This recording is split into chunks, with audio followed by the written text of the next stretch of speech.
Hello, Assalamu alaikum to all of you, and a very good evening from my side. My name is Ahmad Sarwar, and today we are going to start the second day of practice to pass session of ACCA paper FR.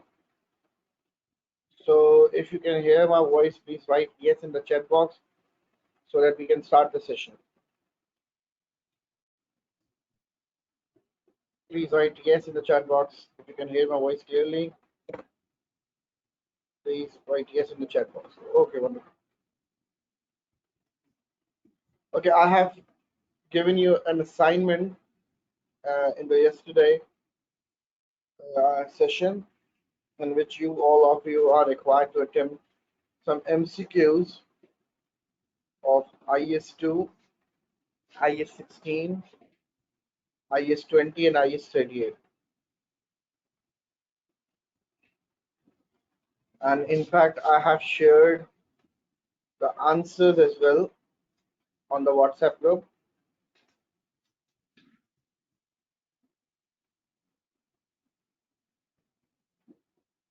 So there are a lot of students who are continuously asking me about how to pass this paper, especially the students who got flunked in the previous attempts. So I will share a special plan for all those students who got flunked in the previous attempt, and even the students who are going to attempt this paper for the first time can follow that plan as well. And there is a WhatsApp group link available shared by the ACCA team and my personal contact number. If still there are students who didn't join the WhatsApp group, you can just contact me on my number, or you just click on the link shown in the chat box, and then you can join the group. So we have covered 3 accounting standards in the last session. That is IS 16, then we have covered IS 2, then IS 20, and IS 38. So for the quick revision, I'm giving you a question for IS 38. MCO company. So I want all of you guys to just attempt this question.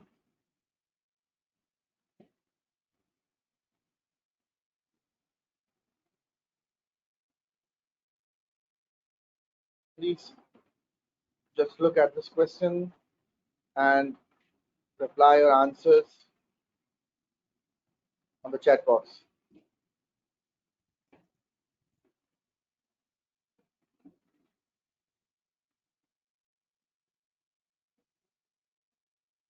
Very right. One of the students with the name Bisma has already done this question. In fact, these questions are the assignments that I gave to you guys, all of you, in the last session.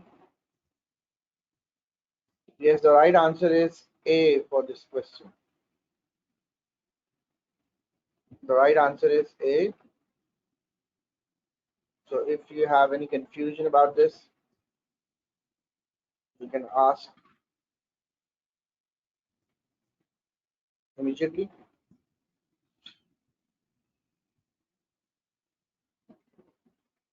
Yes, the right answer is A for this question.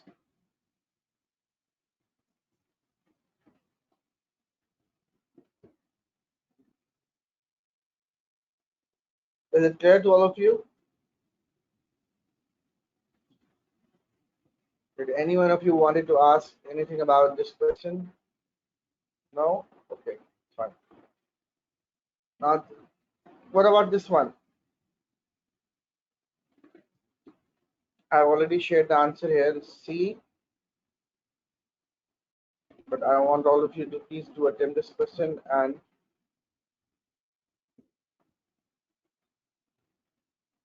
come up with the that is C. So these are the questions which is related to IS 38, intangible assets.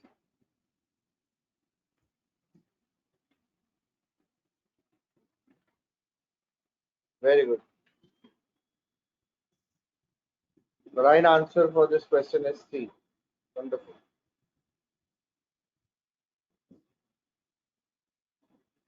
If you follow all the instructions and all my guidelines, then it will be very beneficial for you, and it will be very helpful for you, all of you guys, in the examination. But if I give you a particular assignment, so all of you are required to do that assignment on time. Because if you delay the assignment, then it will going to affect your results. So one of the students want me to solve this question. The requirement is the requirement is the total charge to profit or loss. So what amount that we should have to charge in the income statement in totality. It says that during the year ended 31st December 2004, Blue Company incurred expenditure on two projects, that is project 1 and that is project 2. The cost led to the evaluation of the alternative for improved production system to be implemented during 2005 and 2006. The company spent 1 million on related salaries and material, of 2 million on design equipment, which had an expected life of 4 years. In project 2, it says that project 2 involved the testing of a new product which will be introduced to the market in 2005 and is expected to generate profits over 4 years period. The company spent 4 million on salaries and material. The policy is to charge a full year depreciation on assets. So the question is, what will be the answer for this question? So for this project 1 million is related to the salaries. So 1 million will be charged as an expense in the income statement, and 2 million on design equipment, which had an expected life of 4 years. So when we divide 2 million divided by 4, it will come a value of will be 1.5. So the total amount that we will charge in the income statement will be 1.5 million.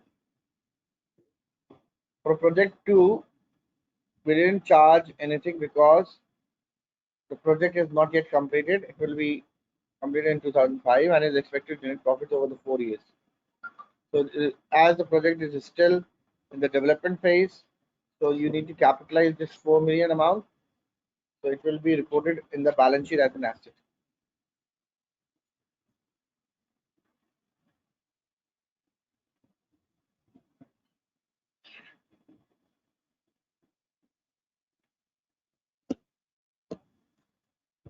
Now this one, sometimes the examiner will give you the questions in which you will be asked two accounting standards at the same time.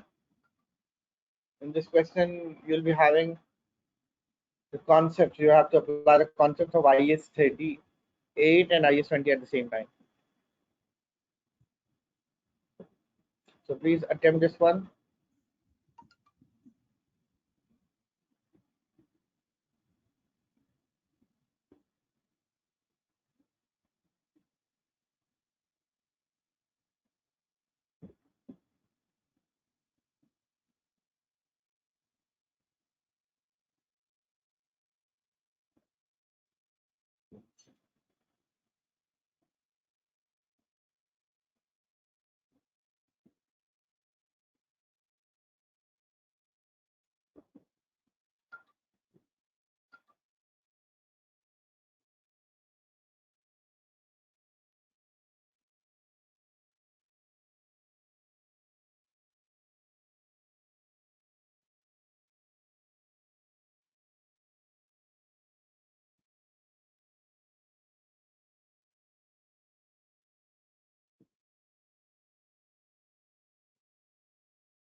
So the right answer for this question is 400,000. Very good.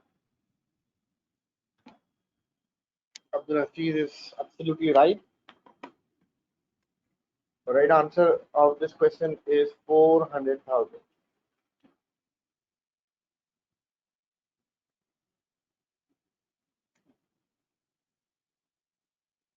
Sorry, time of the please. Kindly solve. So let's start this question. What amount should be first, in order to solve the question, first you need to read the question requirement first.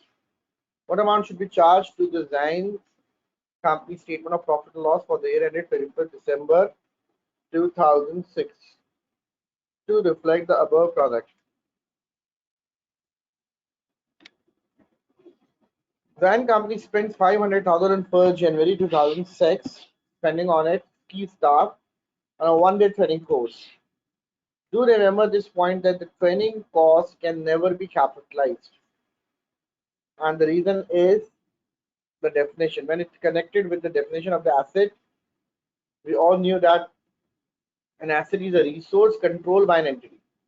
So you cannot control the employees, therefore we never capitalize the training cost, which took place at the beginning of the current financial year.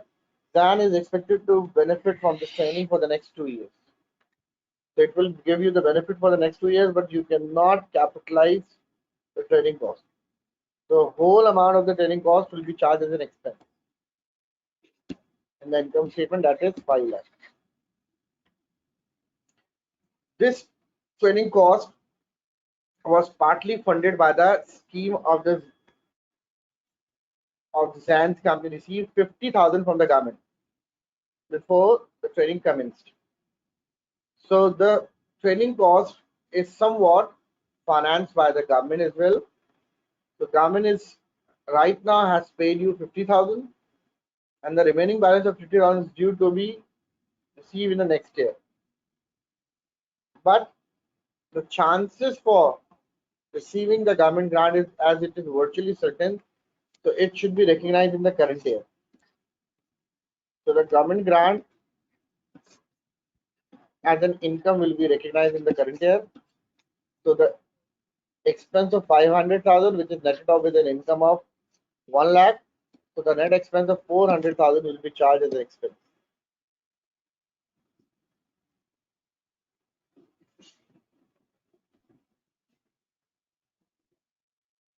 Yes, I have already marked the answers for your support because previously I have given this question for the assignment from the last class.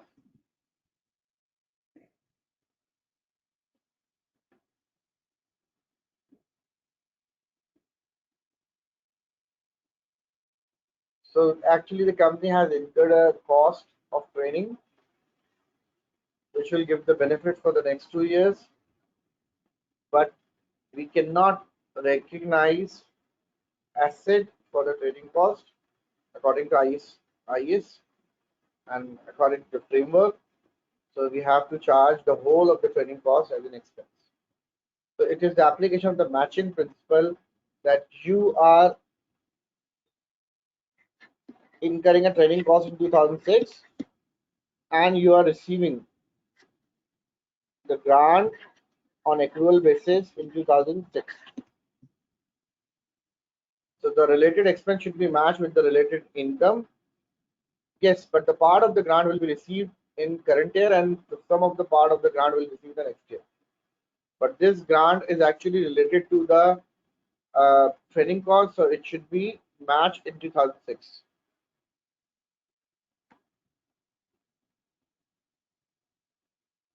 Entire amount of expense to be charged in the year 1 yes itself.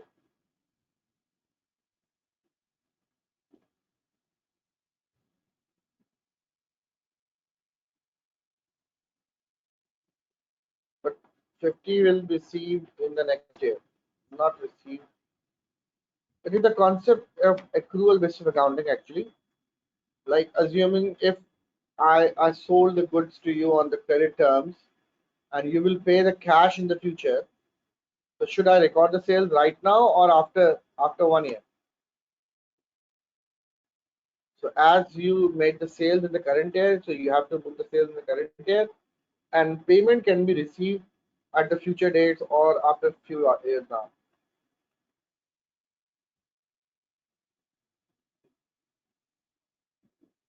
Sir, if it is probable that it will show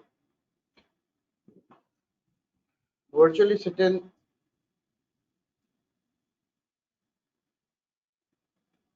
will be the situation in which you will be having the guarantee that the amount will be received. So if the situation is less than virtually certain, then you cannot recognize this 100,000. Then it will be disclosed. Yes.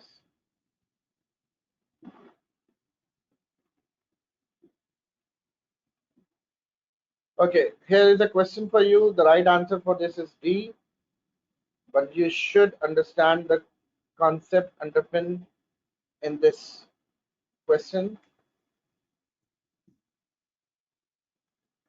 This question is having four parts. The answer is D. If four is the right answer, then you should know why A, 1, 2, and 3 is wrong. Please read this one.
Okay.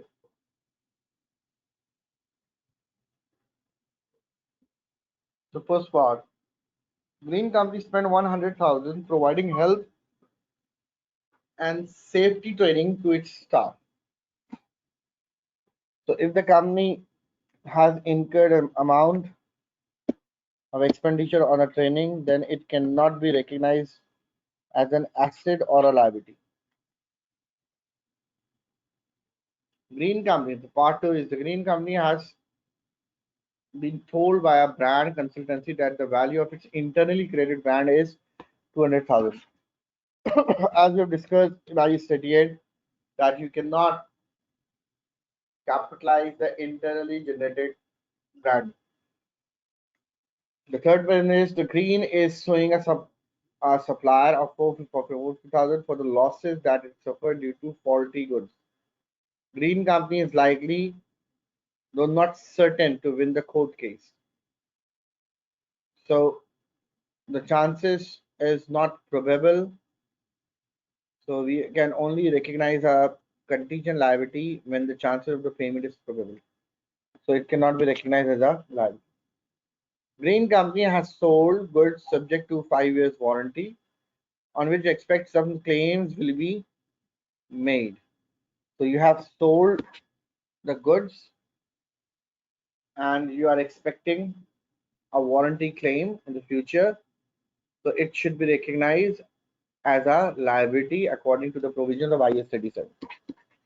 So it should be recognized as a liability.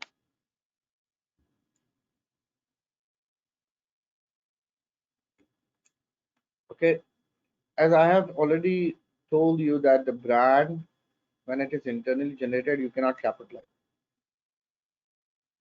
according to the standard.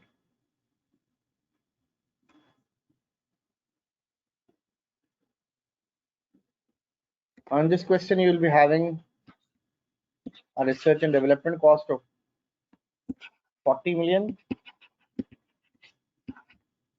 in which the company has made 25 million on the research cost, and research cost will be charged as an expense, and the remaining 15 million will be capitalized if the criteria of IAS 38 are met. And it says the directors are confident that the success of this project will be likely to be completed in March 2005. So this amount should be capitalized as an asset. That's the answer for this question.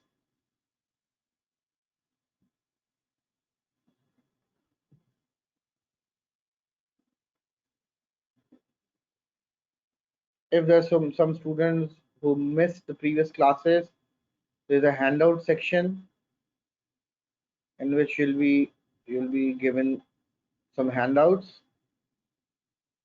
So please download all the handouts from the handout section of day 1 and day 2. So let's start with the new topic, that is IAS 36. I'm going to start this topic, IAS 36. IAS 36 is about the impairment. It says whenever the carrying amount is greater than the recoverable amount, then there will be an impairment loss. So whenever the carrying amount is greater than the recoverable amount, then there will be an impairment loss that we need to recognize. The accounting entry will be income statement debit and asset credit. Income statement debit and asset credit.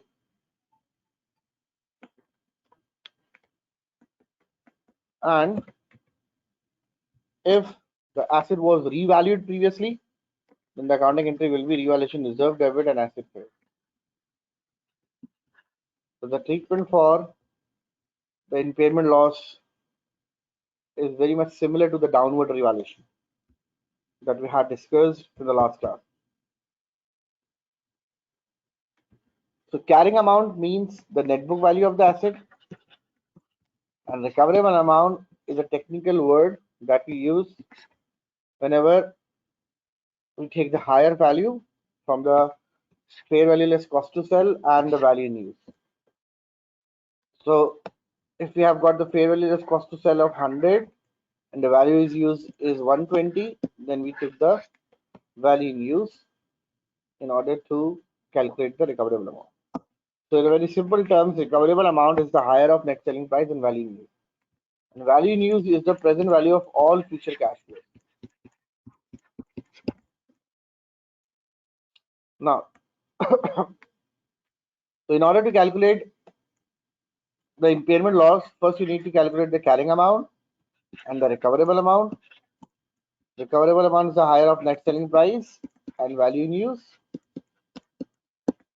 And if the carrying amount is greater than recoverable amount, then you can say there is an impairment loss. But in case if the carrying amount is less than the recoverable amount, then your answer will be there will be no impairment. So you cannot recognize gain according to this standard. You can only recognize an impairment loss. So there are lots of working that you need to do in order to calculate the impairment loss. Therefore, IAS 36 says that there is no need to calculate the impairment loss or recoverable amount of each and every single asset on an annual basis. So you need to see at each reporting date whether there is any indication that an asset may be impaired. So if there is some indicator related to the asset that tells you the value of the asset has gone down, then you need to calculate the recoverable amount. Otherwise, you do not need to check the impairment of each and every single asset. So first you need to check the impairment indications.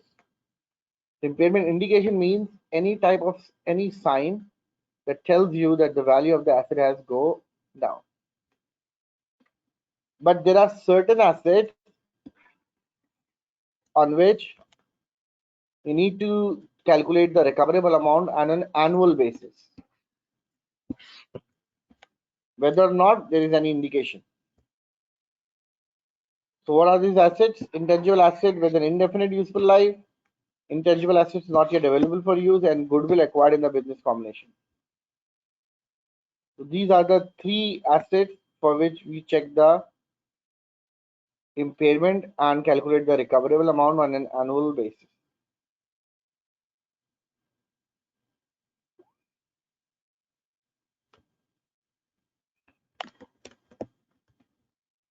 Second concept, according to IS36, is the CGU, cash generating unit. Cash generating unit in which we'll be having a group of assets.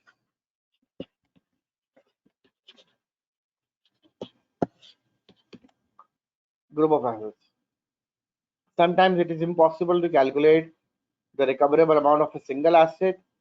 An entity will need to calculate the recoverable amount and the carrying amount of group of assets. So what is CGU? CGU stands for, the definition is the smallest identifiable group of assets that generates cash inflows. So the smallest group of assets, or the smallest unit of the group of assets that generates independently cash flows that are largely independent of the cash inflows from other assets or other groups.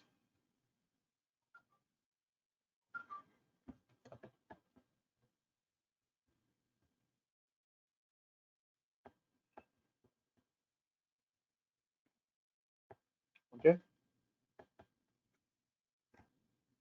So when we are going to calculate the impairment loss of a CGU, the format will be same. You need to calculate the recoverable amount of a CGU, then carrying amount, and if the carrying amount is higher, then there will be an impairment loss.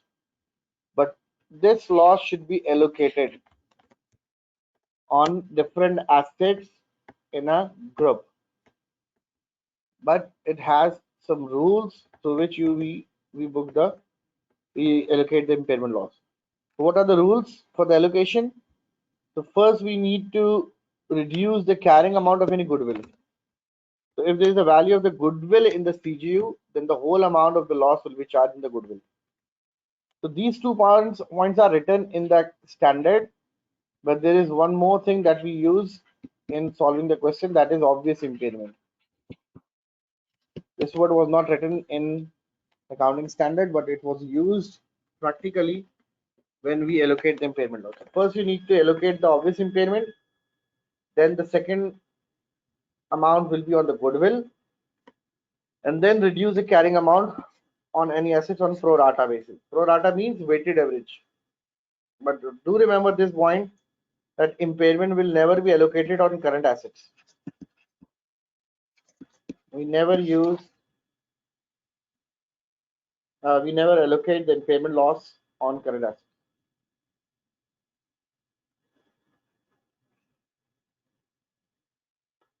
Okay, just face type to just the space. Yes. Can you please explain the point, intangible assets not available for use? Intangible assets not available for use means that assuming that you have acquired a license for doing a business, but your business has not yet been started, or you have acquired a software and you haven't started using that software. So these are the examples for the intangible assets not yet available for use. What about the asset damage? We should allocate that it after the goodwill. No. If there's an asset damage, then it will be considered in obvious impairment. The specific information about a particular asset will be considered as an obvious impairment, which should be charged first. Then the second amount will be allocated on goodwill, and the remaining amount will be on the remaining non-current assets on pro rata basis. If the market value increases, then we can say that there is no impairment.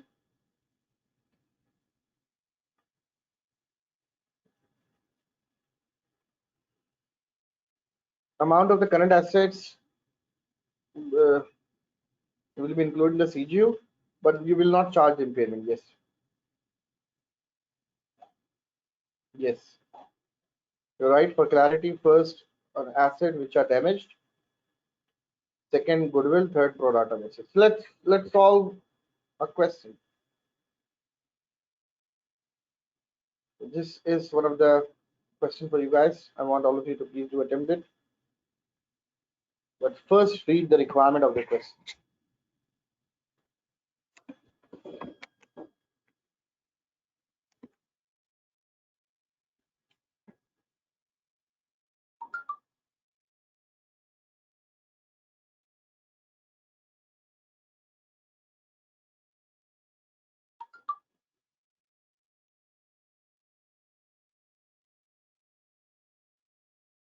There are certain students who are giving answers on the WhatsApp group.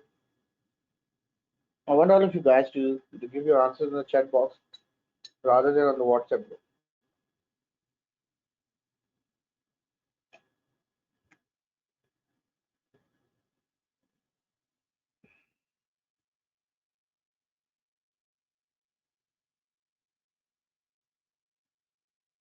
Yes, the right answer is A. Very good.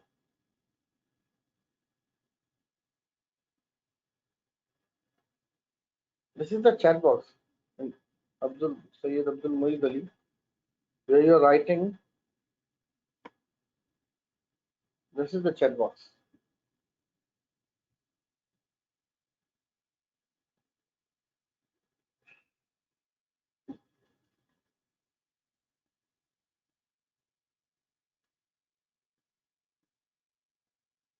You can see on the screen there is an option of chat where you can write anything.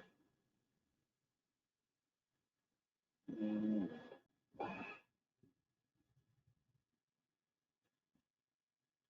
So the right answer is A.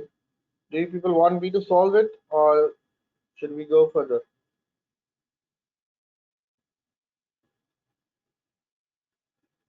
Let's see.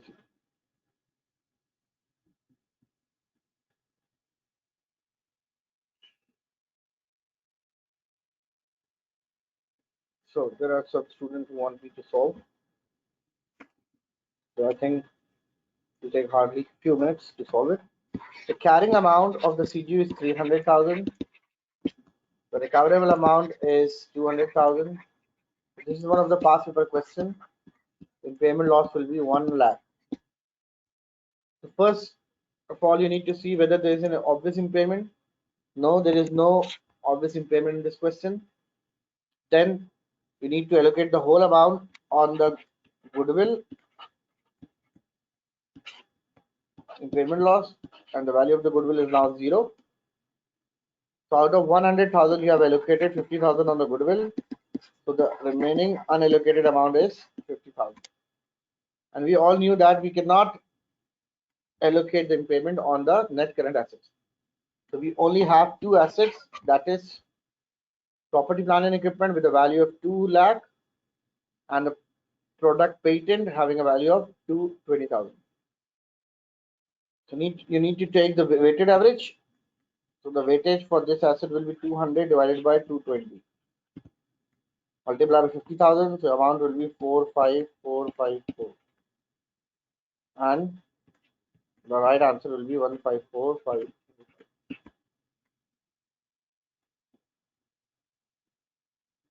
So this is how we have done this question. A theoretical question for you guys. The question is, which of the following is not an indicator?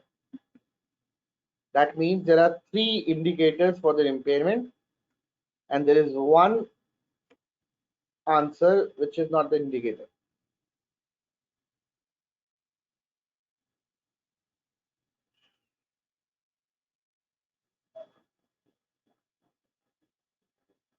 I think there are some students who have learned this question.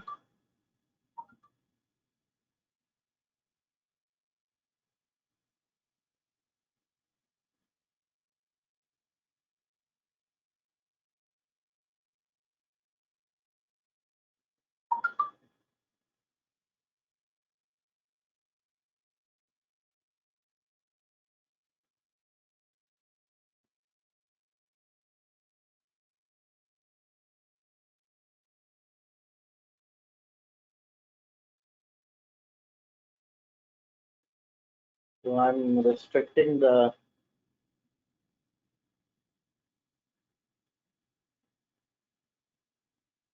rights in the WhatsApp group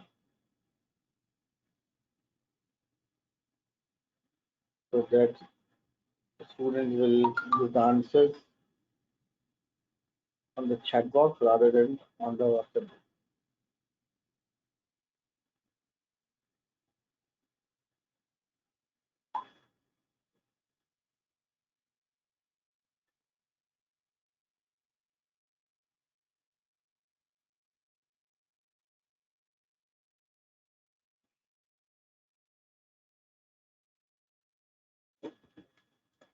Okay, the right answer is D.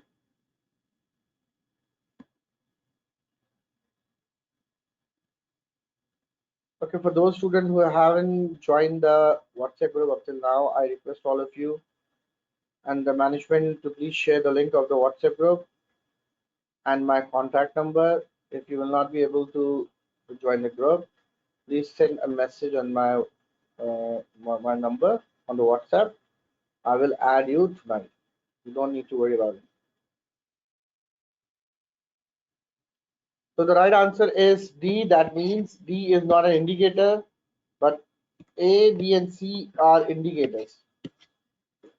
So these are the points that tells you that there is an impairment indication. Like when there is a technological advancement, we all knew that the value of the previous technology goes down. Similarly, when there is an increase in the interest rates, it will affect the buying power of the economy, and definitely it will reduce the demand. And if it affects the demand, then definitely there will be a downward trend in the prices. The carrying amount of net assets is higher than the entity's number of shares in issue multiplied by the share price. It means that in the market, the share price is even less than the par value. So suppose you have got an asset of shares having a par value of $10, but currently its market value is $2. So it shows that the share price is even lower than the book values.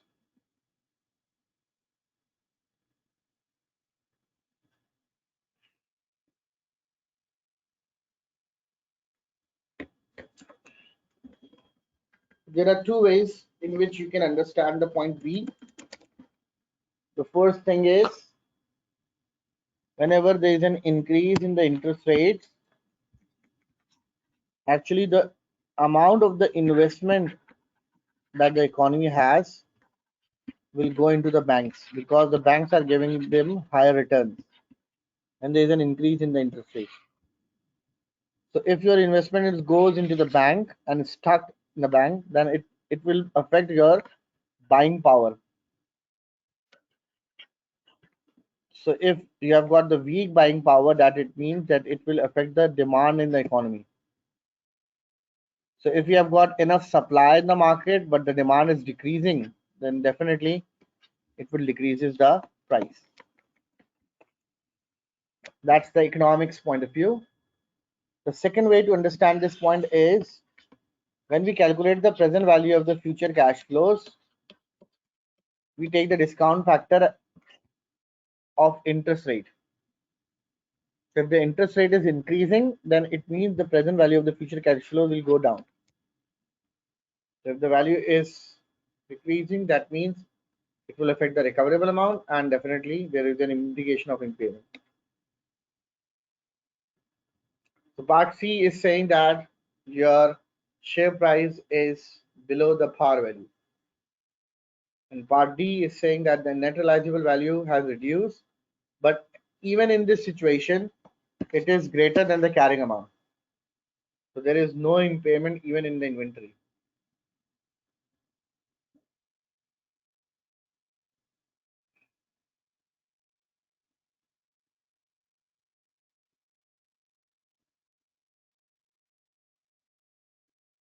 Now, let's solve this question. The question is related to brand, which is recognized on the balance sheet. That means definitely it will be a purchase brand because we cannot recognize an internally generated brand. So it is definitely a purchase brand, and for which you need to calculate the carrying amount and the recoverable amount. And if the carrying amount is greater than the recoverable amount, then you need to recognize an impairment loss. Please do solve this question. I'm giving you 30 seconds.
So let's start the question. On 1st October 2005, you will be given the cost of the brand as well as its accumulated depreciation. And Snowdown's brand and the trial balance relates to the product line that received bad publicity during the year, which led to the falling the sales revenues. This will be considered as an indicator for the brand. An impairment review was conducted on 1st April 2009. So 1st April 2009 means from October 2005, 2008 to April 2009. So October, November, December, January, February, March. So after 6 months. So first of all, you need to calculate the carrying amount after charging a depreciation of the 6 months. So the carrying amount will be 30,000 minus 9,000 minus the useful life is 10 years. So the annual depreciation will be 30,000 divided by 10. It will be 3,000, and for the first 6 months, it will be 1,500.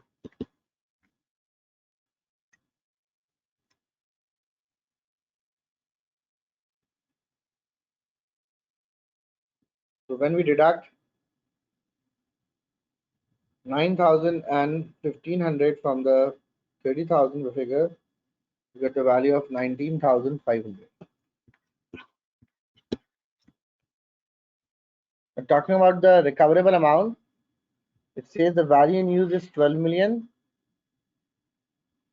and the net selling price is 15 million. So in order to calculate the recoverable amount, we take the higher amount of net selling price and value in use. So the higher figure is 15,000. So here you can see the carrying amount is greater than the recoverable amount. So there will be an impairment loss of 4,500. Very good.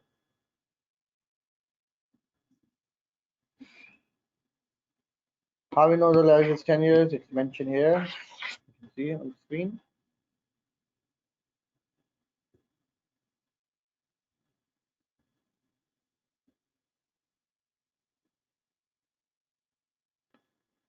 Now the next standard is IFRS 5. That is non-current asset held for sale.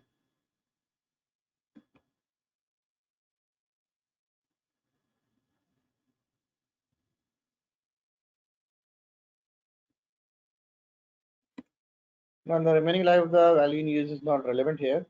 It will be used for the subsequent depreciation.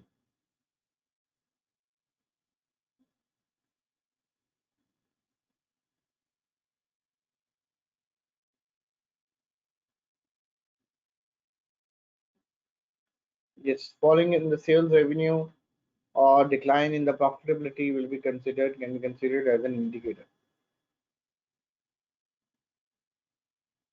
The requirement of the previous question was to calculate the impairment loss simply.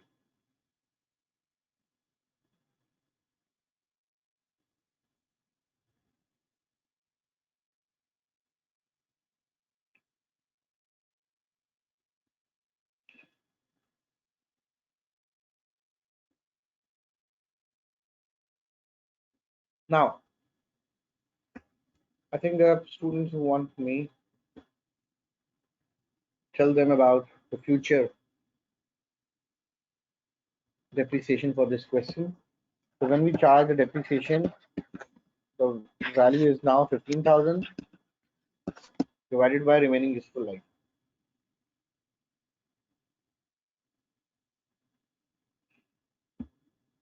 Which says the value, the remaining life of this brand is now 3 years. So it will be divided by 3. And for the last 6 months, the depreciation will be based on 6 upon 12. So if someone wanted to know the depreciation after impairment loss, the amount will be 2,500. So for the first 6 months, the depreciation will be, so in the income statement, if someone asks you to calculate the value of the income statement, depreciation is 1,500 for the first 6 months and 2,500 for the last 6 months. And there will be an impairment loss of 4,500 that will also go in the P&L. I hope it's clear.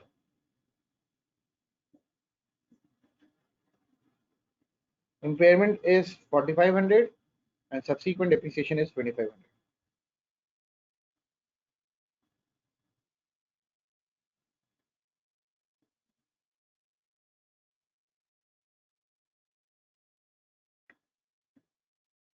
And if you wanted to know about the balance sheet, in the balance sheet, the asset will be reported at 15,000 minus 2,500.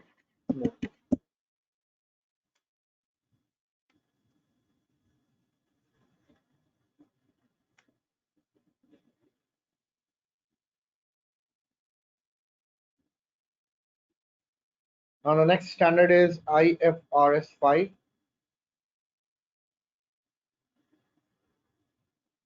When would we calculate 2,500? 2,500 will be used if the question asks you to calculate the depreciation for the last 6 months after the impairment.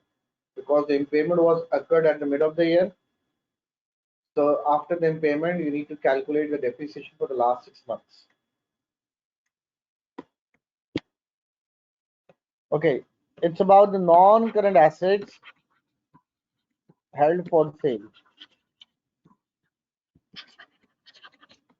So we all knew that when we prepare the balance sheet, the asset section will be having two categories of the asset. First is the non-current asset, and the second category is the current asset. IFRS 5 only says that if you are going to dispose of a particular non-current asset or group of assets called disposal group.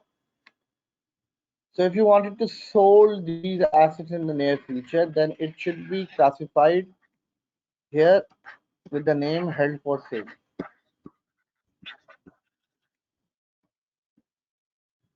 So those non-current assets which will be sold in the near future, or the company is planning to sold that as these assets in the near future, then these assets should be reported separately with the name held for sale. That is the requirement of IFRS 5.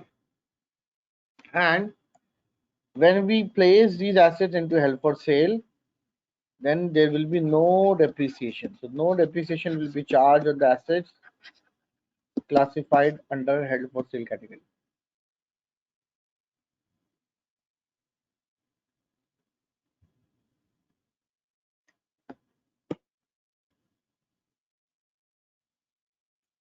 So the standard exactly specifically does not mention that it should be classified in current assets. So we report the held for sale separately from the current assets. Like when we are doing the presentation, assuming we have got inventory in the current assets, receivables in the current assets, cash in the current assets, then held for sales should be reported separately from the current assets. Should not be mixed up with other assets of current assets.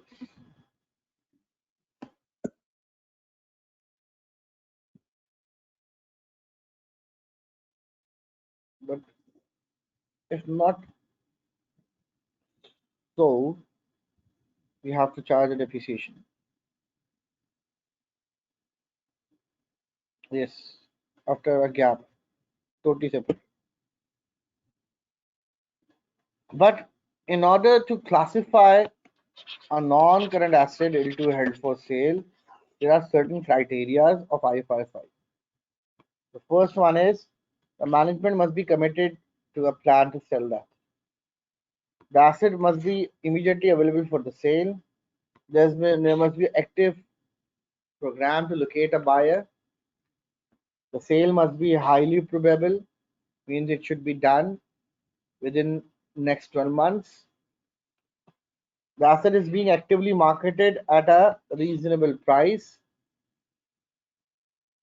and there is an unlikely chances that the company will withdraw or change the plan significantly. So these are the basic points that should have to be met in order to classify a non-current asset into held for sale.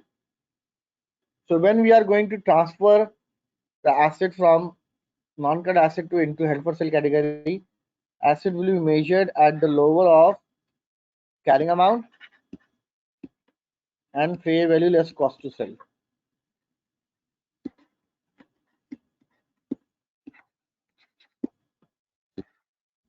Carrying amount and fair value less cost to sell. So suppose if the carrying amount is 100 and fair value less cost to sell is 60, so asset will be reported into held for sale category as 60, and the difference of 40 will be recognized as an impairment loss. So this is also an impairment loss.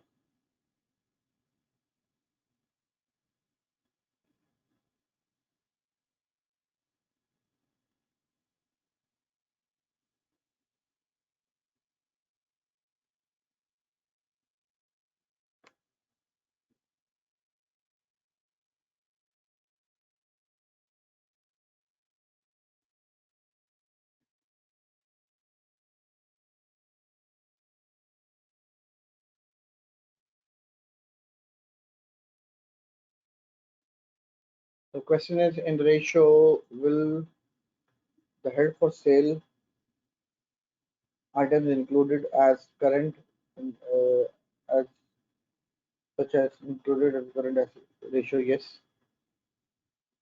Whenever you are going to calculate the current ratio, you have to include the assets.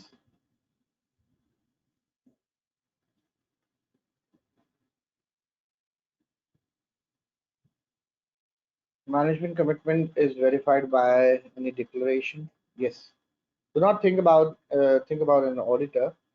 So these are the work of the auditor to verify whether the management is committed or not. So you're right. There must be some declaration. There must be some board meetings. There must be some minutes of the meetings, so which the auditors verify their management intention. So the last point is, the action required to complete the plan indicate that it's unlikely to that the plan will be significantly changed or withdrawn. And I have discussed that whenever you are going to shift a non-current asset into held for sale category, then asset should be measured at the lower of carrying amount and fair value less cost to sell. And after that, there will be no depreciation. Okay, sometimes company is going to sell a single asset, which might be a building. So building is a single asset. So we use the word non-current asset held for sale. But if the company is going to sell its factory, the factory means this is not a single asset. This will be group of assets. That includes the machinery, the building, the related furniture, in each and everything that is used for the factory. So the words we use will be the disposal group. In IE statistic, we use the word CGU for group of assets, but here we use the term disposal group when we are going to sell the group of assets in a single transaction. So the pattern for the measurement will be similar: carrying amount and fair value less cost to sell.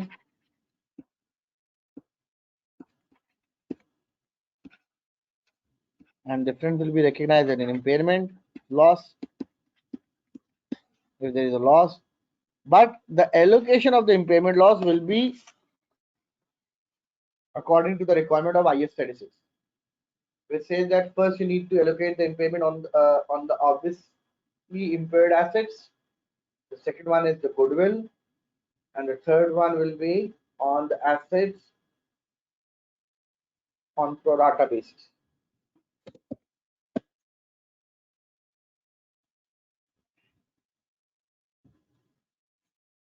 Is the asset held at cost model or the revaluation model? It could be measured at in previously at the cost model or revaluation model, but once it is being transferred to the held for sale category, then it will be measured at the fair value less cost to sell and the carrying amount, whichever is lower. And we do not charge any depreciation. We do not do any sort of fair valuation measurement. So all you need to do is to calculate the fair value less cost to sell till the time you sold the asset, and if there's an impairment loss further, then you can recognize the further loss.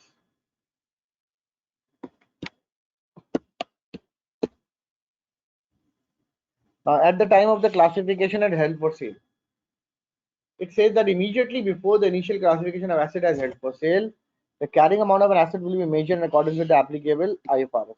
Like suppose if you have got the tangible non-current asset before the classification to held for sale, then it will be measured at IS 36, sorry, IS 16. If you have got the intangible non-current assets, it will be measured at IS 38. So before the classification to held for sale, asset will be measured and the carrying amount will be calculated with reference to the applicable IFRS. After the classification as held for sale, non-current asset or disposal group that are classified as held for sale are measured at the lower of carrying amount and favorable risk cost to sale. And the difference will be recognized as an impairment loss. And no depreciation will be charged on the assets classified as held for sale.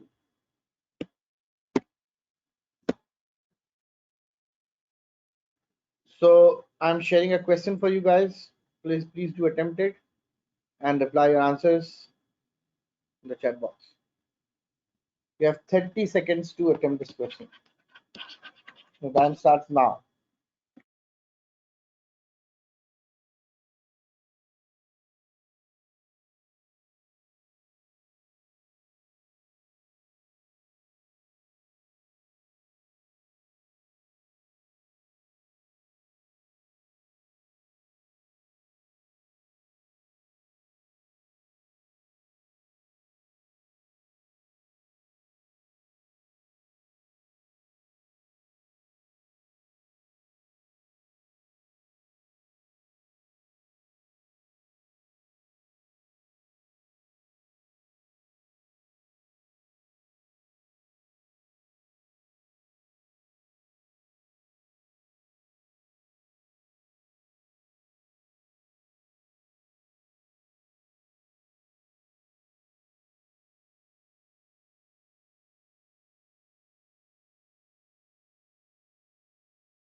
Yes, the right answer for this question is C.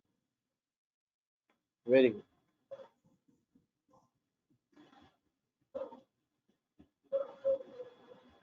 The right answer is C.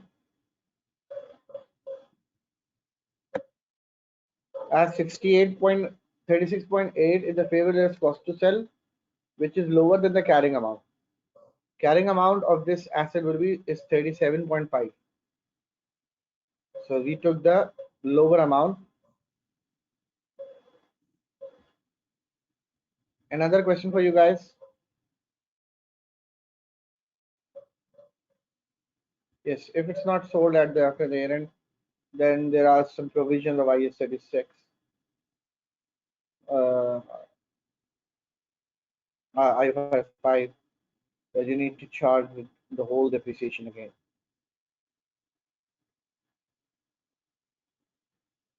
37.5 is the carrying amount after charging depreciation.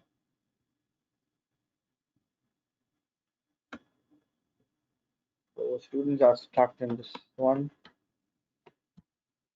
and they want me to solve it. 30th September 2013, June property statement, financial statements. We have been given a cost of 45 million and accumulated depreciation of 6 million. On 1st April 2014, June decided to sell the property, and the year end is September, before the 6 months.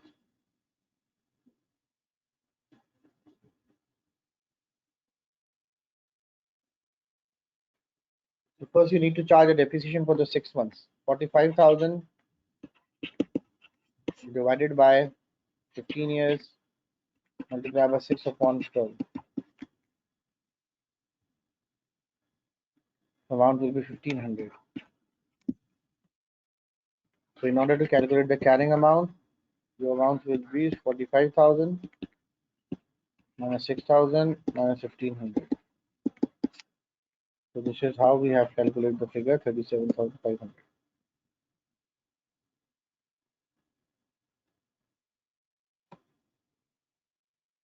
Then fair value less cost to sell.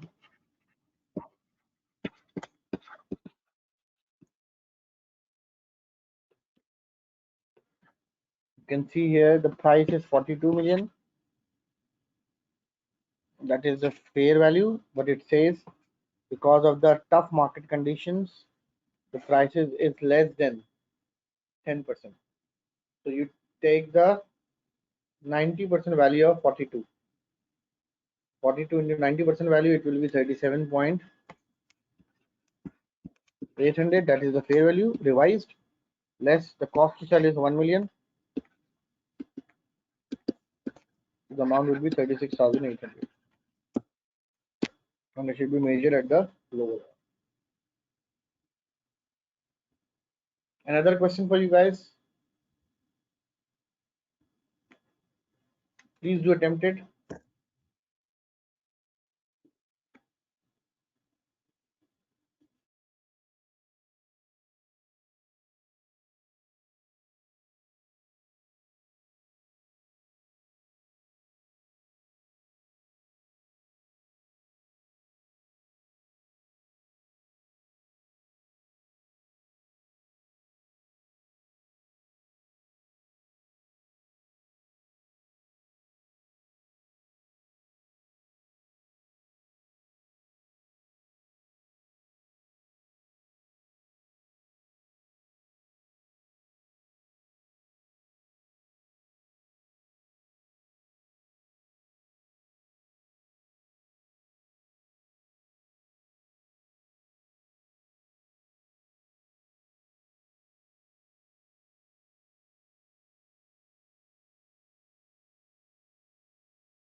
Yes, very right. The right answer is A.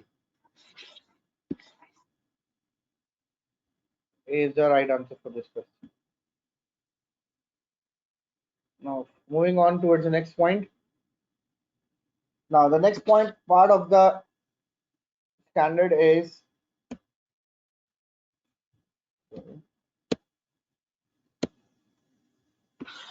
about the discontinued operations.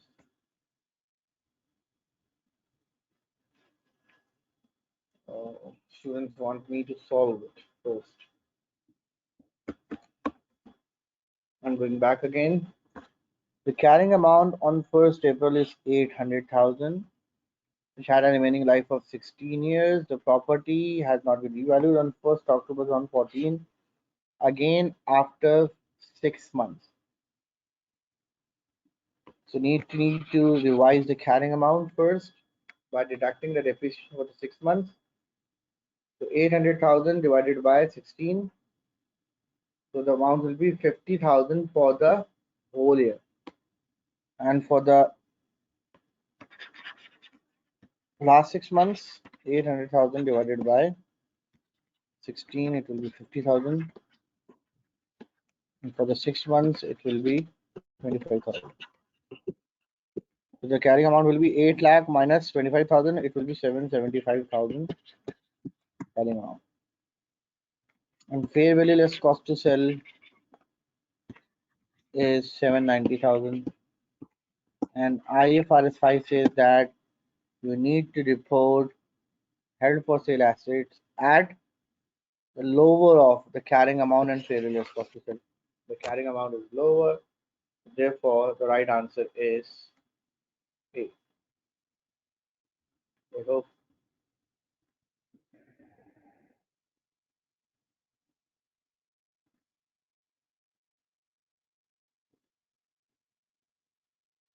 I hope it's clear now.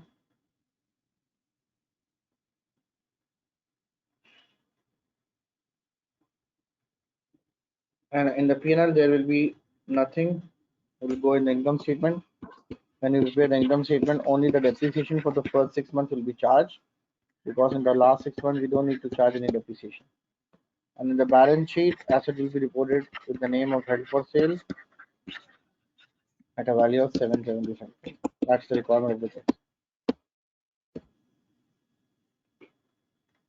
Now the next area is about the discontinued operations under IFRS 5. It says that if you are going to discontinue your operations either through close down or you are going to sell your operations, then it should be reported separately.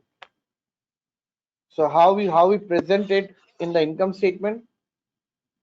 So first of all, you need to report the sales of the continued operations, operation which you are going to continue in the future, cost of goods sold for the continued operations, gross profit for the continued operations, expenses for the continued operations, and then finally you calculate the profit from the continued operations. And the discontinued profit or loss should be added or subtracted from here in order to calculate the total profit for the year. So if the company is going to close down or is about to sell its some of the operations in the near future, then these operations are called discontinued operations, which according to IFRS 5 should be reported separately.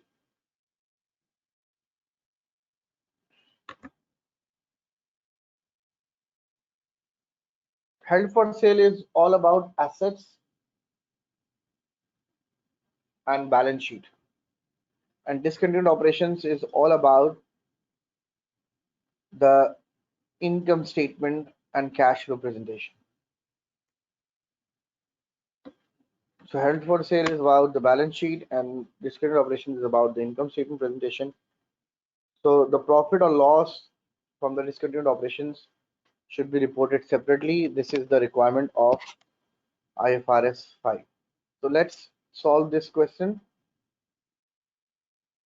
in which you are required to calculate the profit or loss on the discontinued operations.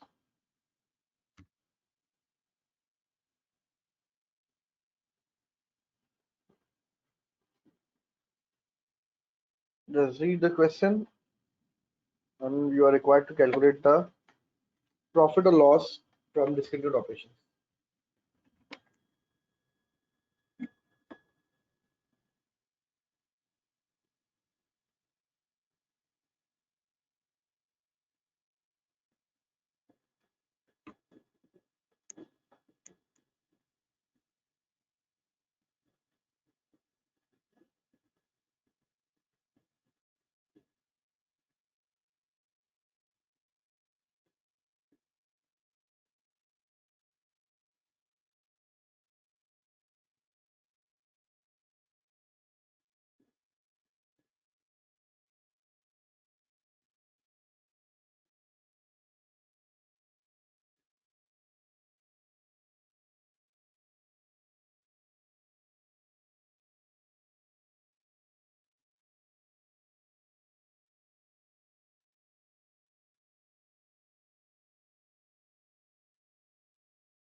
So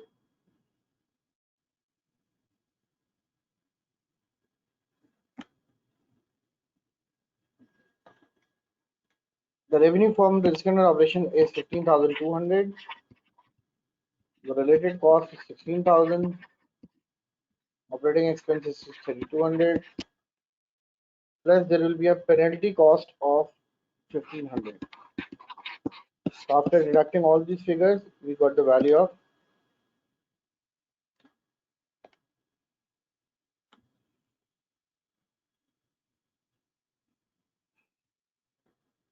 5,500.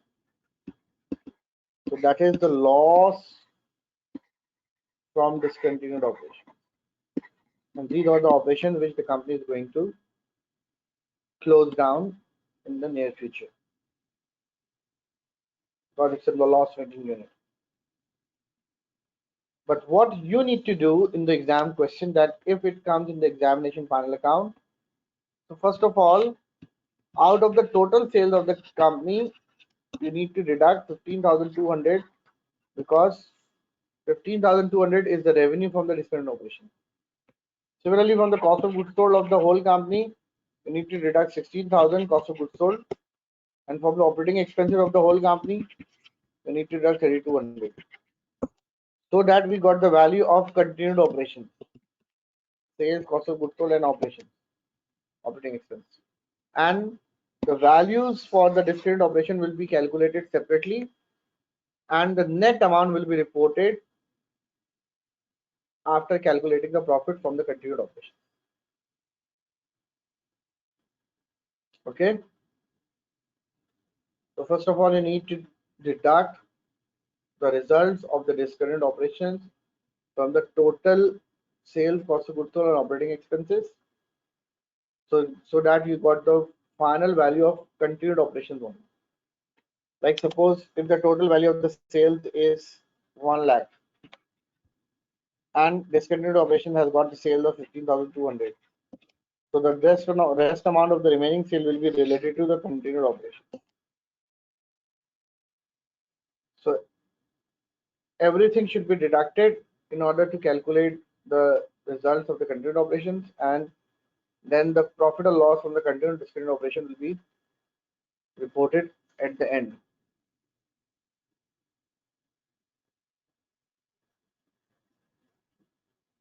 Yes.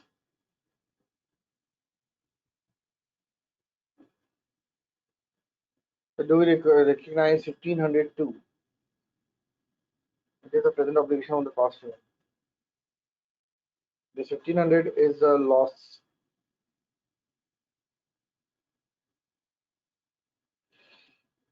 But it's a present obligation from the past year. Where does the penalty go? Penalty will be recognized as an expense.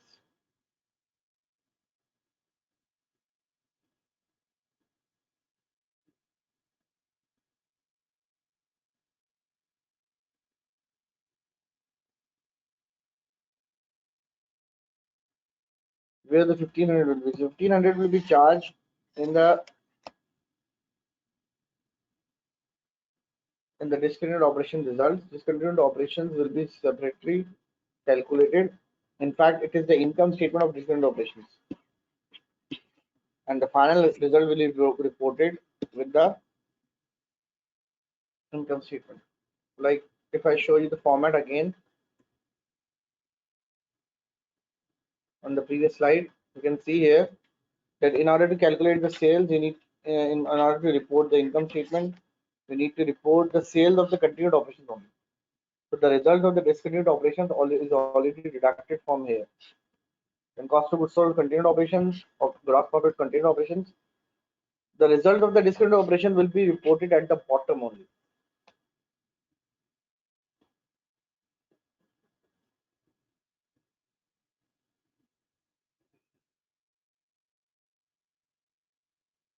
$1,500 is actually the penalty cost that you need to incur because you are terminating the lease agreement of this particular venture early.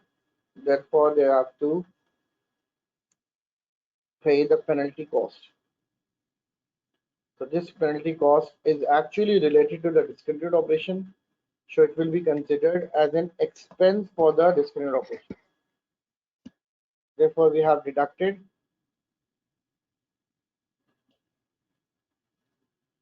its profit before interest and tax.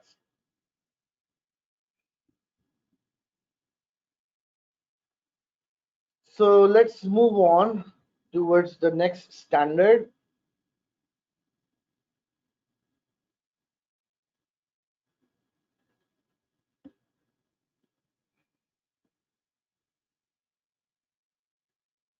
Which kit is best?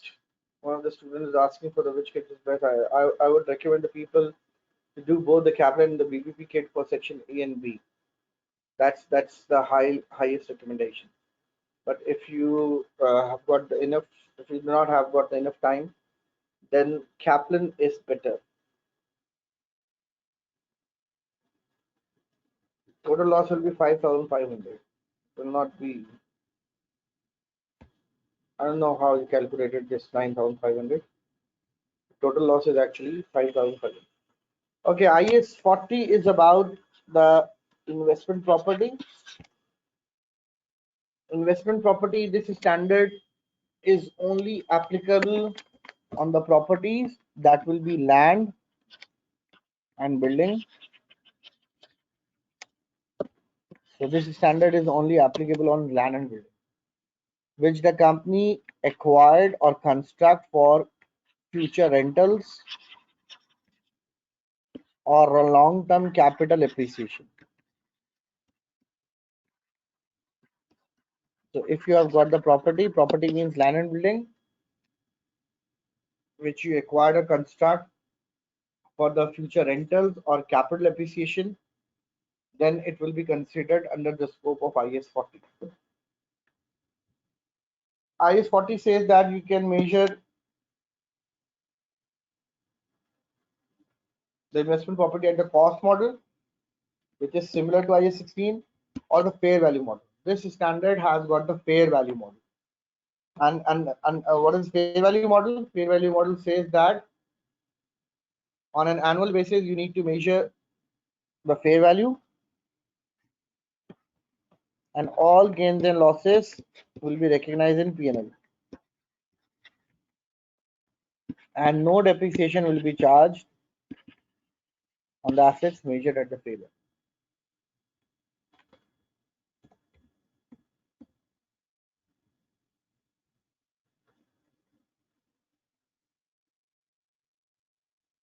If I show you the example from the examination question,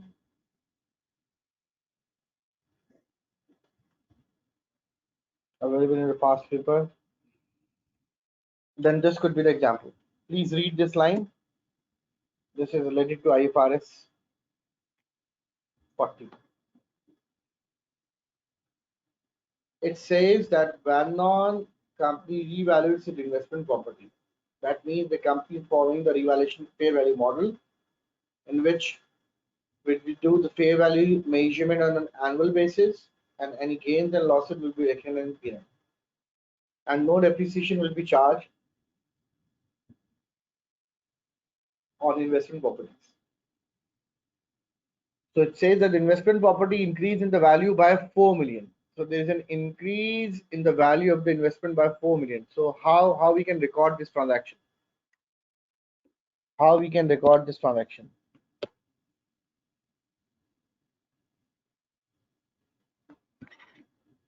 So the accounting entry will be investment property debit by 4 million, and income statement will be credited by 4 million. So there will be a gain of 4 million in the income statement. It's very simple, I think.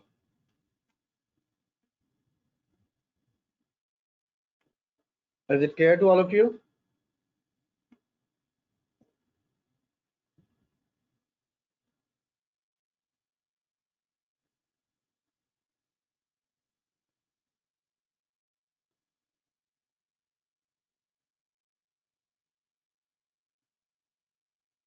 Okay. So there is a the concept of transfers that is important with reference to the MCQs. So if there is a transfer from investment property to the property, plant and equipment, that's an important part. So the examiner might ask you the where the gain and loss will go. So when there is a transfer from the investment property to the property, plant and equipment, that previously we have acquired the property for investment purpose. Now we are using this property for the business purpose. So if you are using that property in the business, then it will be considered under the scope of IS 16. So there is a transfer from 40 to 16. So it says that the gain, the losses will go in the profit and loss. But in case from property, plant and equipment to investment properties, if the situation is opposite, then the gain and loss will go in the revaluation surplus. That's the important point.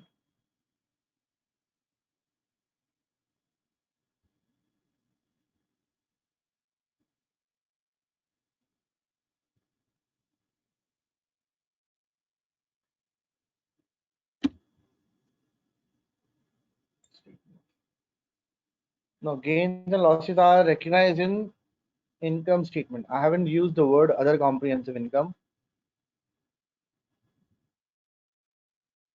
So these are realized gains and losses. It will be reported in the income statement. For this investment property, why can we can realize the gain immediately in the period? Yes. Difficult for other properties? Yes. Very good. Can there be a surplus and the fair value gain in one scenario? Can there be yes. Revaluation surplus is related to actually IS 16 and fair value gains are related to IS 40. So these are separate standards.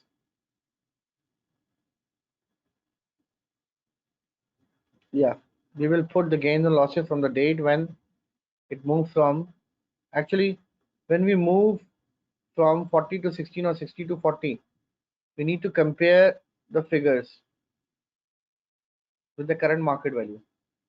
So if there is a gain or loss, then where we this gain or loss will be reported. So these are the guidelines of IS 40, that if the transfer has been made from the 40 to 16, the gain will be reported in P&L. But if the transfer was made from the 16 to 40, then the gain will be reported in the revaluation surplus. So in a very simple way, you can say that the rules of the previous standard will follow.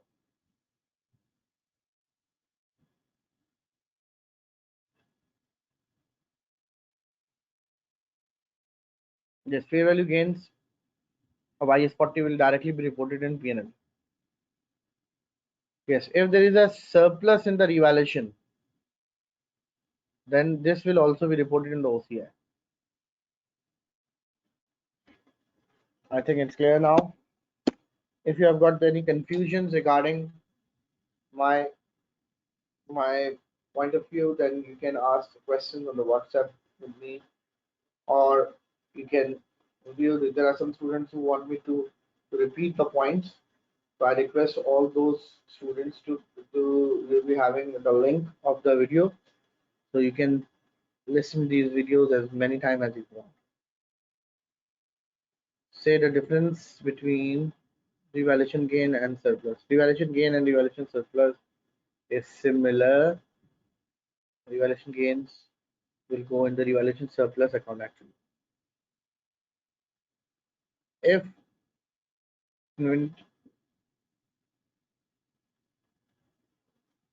what about the depreciation? If the investment property to PPE, what about the depreciation? Depreciation will be charged from the date that we will be transferred in PPE.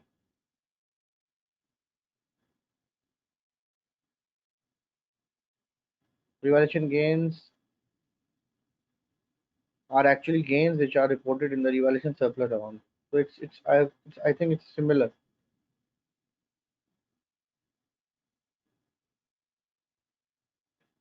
So revaluation surplus is the name of the account actually.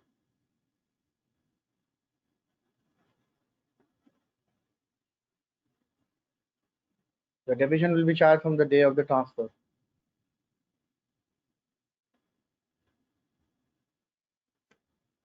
I think I have given all the answers. So the last standard before the break, that is about IS 40, which is very easy to understand accounting standard. IS 40 is related to biological assets and agricultural produce.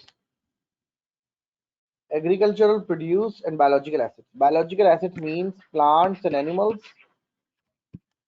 living plants and animals. So if you have got different animals and you are doing business with the animals or plants, then this the provision of IS 41 will apply. Similarly, agricultural produce is the harvested product from the biological assets. Harvested product from the biological assets means from a cow, we take the milk. The milk will be considered as a agricultural produce. From a mango tree, mango will be considered as a agricultural produce. So both the biological assets and the agricultural produce will be measured at the fair value less cost to sell.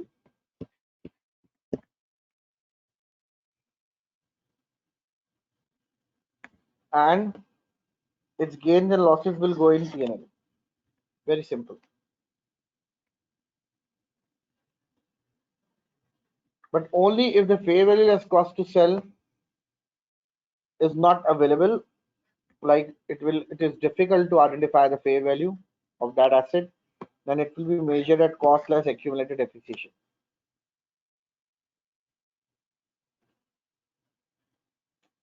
Like suppose you have got a different cow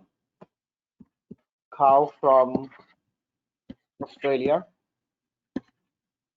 Australian cow, and you don't have the updated fair values of these cows, which are unique in nature. So these cows will be measured at the cost less accumulated depreciation. Depreciation will be based on their useful life. Crops is also agricultural produce.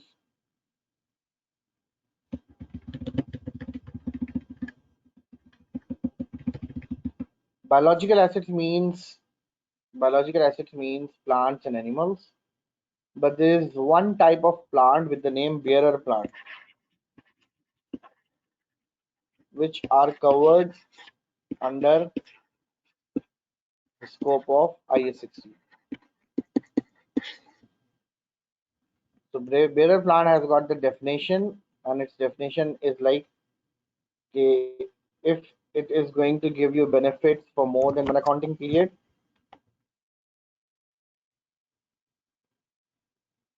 then it will be considered as a bearer plant. So in fact, the mango tree is bearer plant. Coconut tree is bearer plant, but the sugarcane plant is not a bearer plant because after every year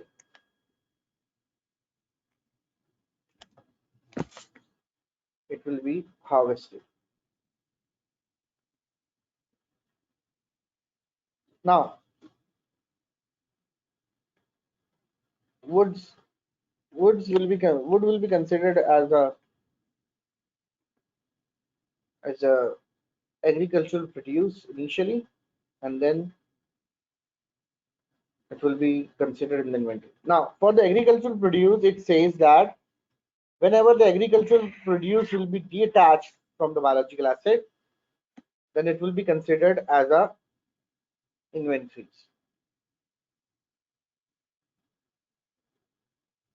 So if the mango is still on the tree, then it will be called agricultural produce. But the moment when we detach the mangoes from the tree and we are going to sell these mangoes to outside the world, then it will be considered as the inventories of the business. So all agricultural produce actually are inventories.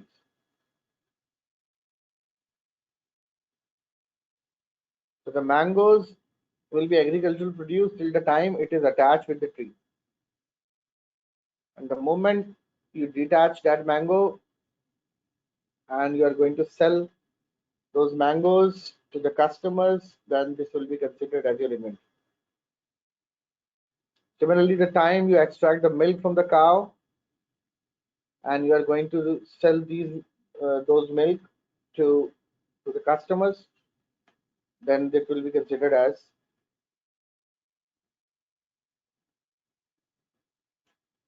inventories.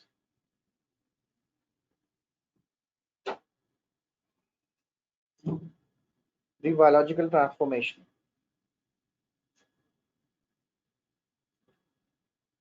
Okay, any type of gains or losses that we book on the transformation of the biological assets,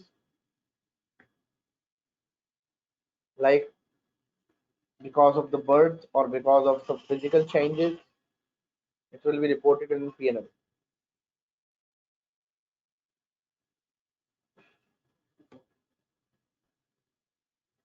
So next accounting standard is IFRS 16, that is related to leases. I think let's take a break of 5 minutes, and after the break, we will start the session again. So 5 to 10 minutes break, and we will start after the break. Thank you so much.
Okay, welcome back after the break. Let's start the session again. Please write in the chat box if you're ready and you can hear my voice clearly.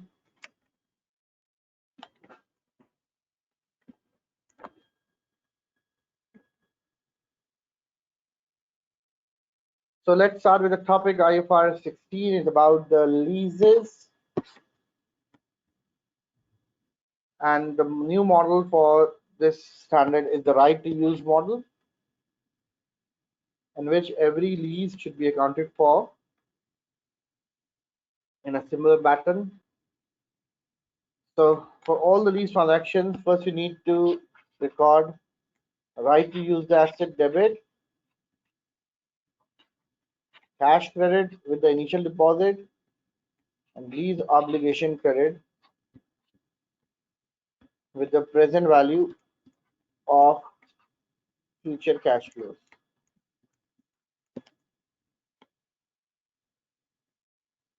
Cash will be credited with the initial deposit. If you have got any initial deposit, then it will be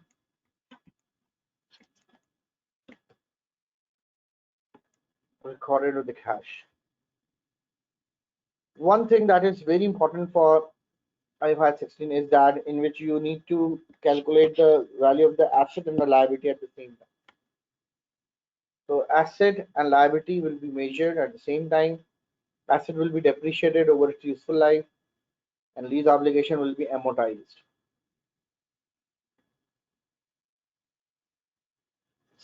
The most important point for this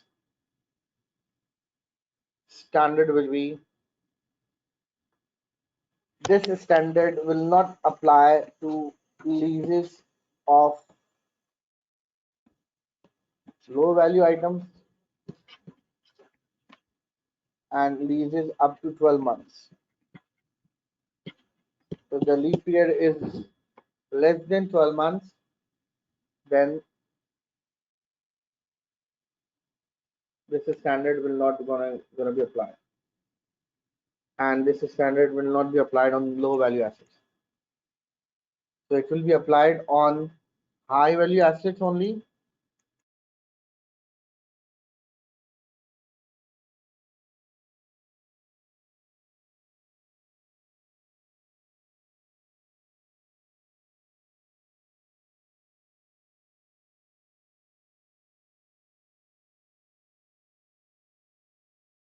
So this standard will be applied on high value assets or the lease period is more than 12 months.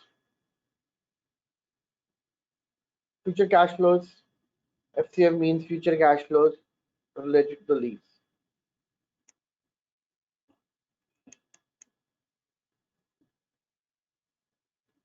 Now here we have got the question for you.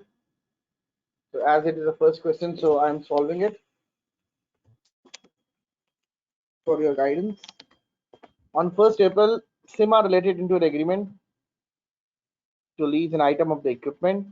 The lease required 4 annual payments in advance of 215,000, commencing from on 1st April 2007.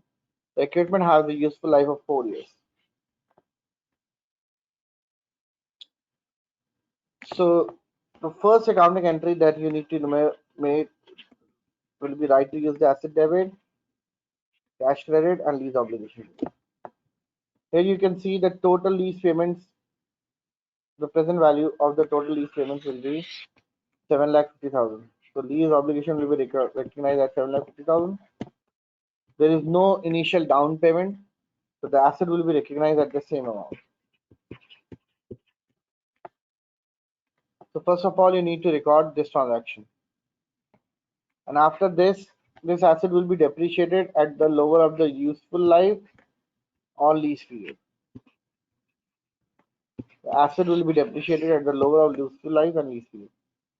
And in this question, both values are 4. 7,50,000 will be divided by 4 years. So we got the value of this depreciation. So 750 divided by 4. So the amount will be 187,500. So this asset will be depreciated. and this lease obligation will be amortized. For this, you need to make the amortization table. For the year one, obligation at start is 7,50,000 plus interest will be charged at 10%, which will be 75, and the company is making a payments of 215,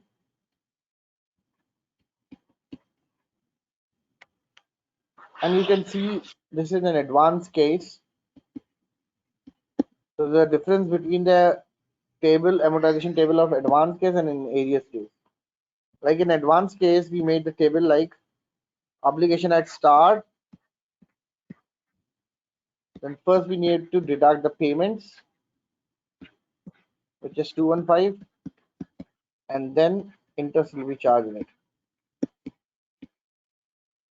and then obligation at end. So the first format is for arrears situation, in which the company has make all the payments at the end of the period, arrears, and the second format is for advance situation, in which the company made all the payments at the start of the period. So if you make the payments in advance, then 215, and interest will be 53.5, and the obligation at end will be 588.5. And in arrears case, first you need to charge the interest, which is 75, then we make the payments 215, the amount will be 610. So is it clear? Low value items are subjective in nature, so examiner will tell you if the question is about the low value item.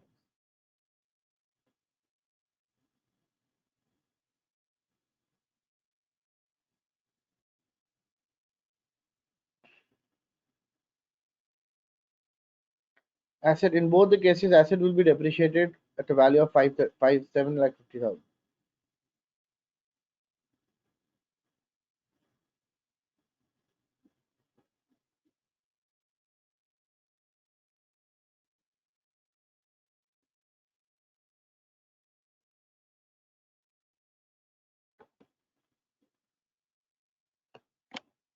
Now,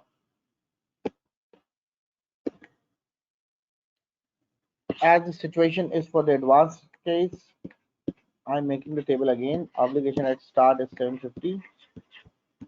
First, you need to make the payments. That is 215. Then interest will be charged at 10%, which will be 53.5, and obligation at the end will be 588.5. Now, this obligation should be broken down into current liability and non-current liability. So it's very simple to calculate the current and non-current liability, and the installment that we are going to pay in the future in the year 2 will be the current liability, and the remaining balancing figure will be the non-current liability. 588.5 minus 215 will be, the amount will be 373.5. So this is how we have calculated the current liability in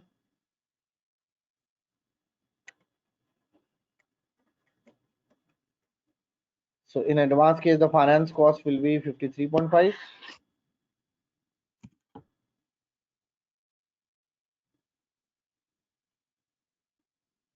If there is a difference between the useful life and the lease period, then we use whichever is lower for the calculation of depreciation.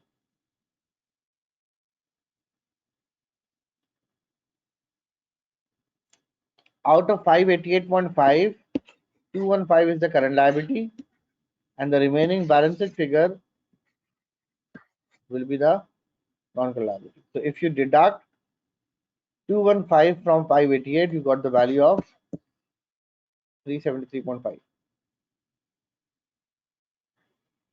53.5 comes from is when you deduct 215 from 750, it will be 535. And then we take 10% figure of this, which will be the finance cost. The finance cost in advanced case will be calculated after deducting the installment.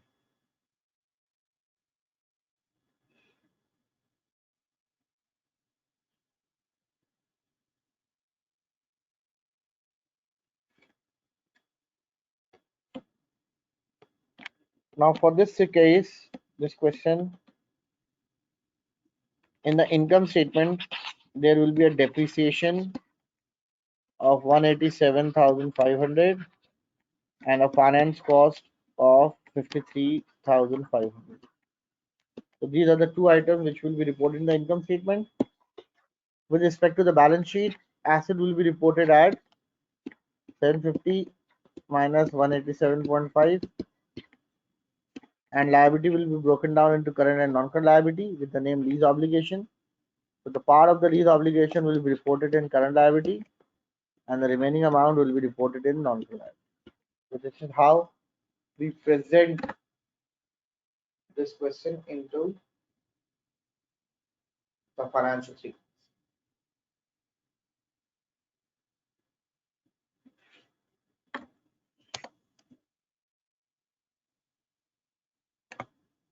By dividing the value of the asset by 4, because 4 is the lease period and also the useful life of the asset. So 7,50,000, which is the value of the asset, divided by 4, you will get the value of depreciation, which is 187.5.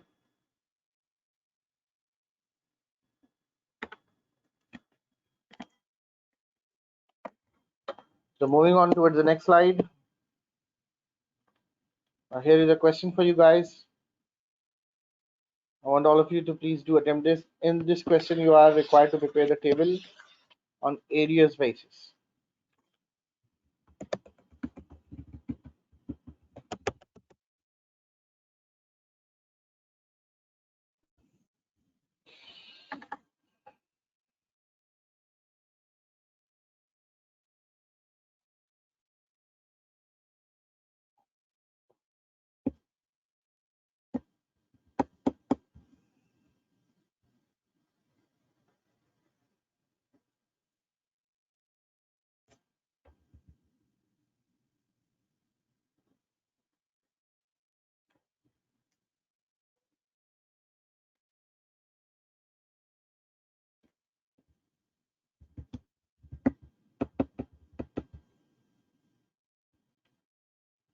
Now I'm going to solve this question. Right to use the asset, debit, cash credit, and lease obligation credit. These obligations will be credited with the present value of the future cash flows, which will be 31,552.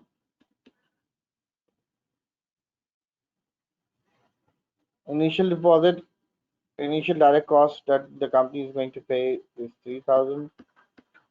The asset will be debited by 34,552.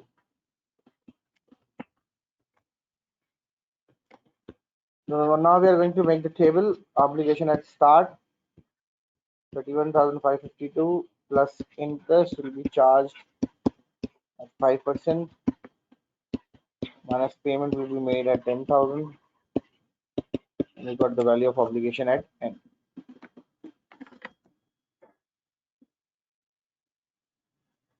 So 31,552 into 0.05, the amount will be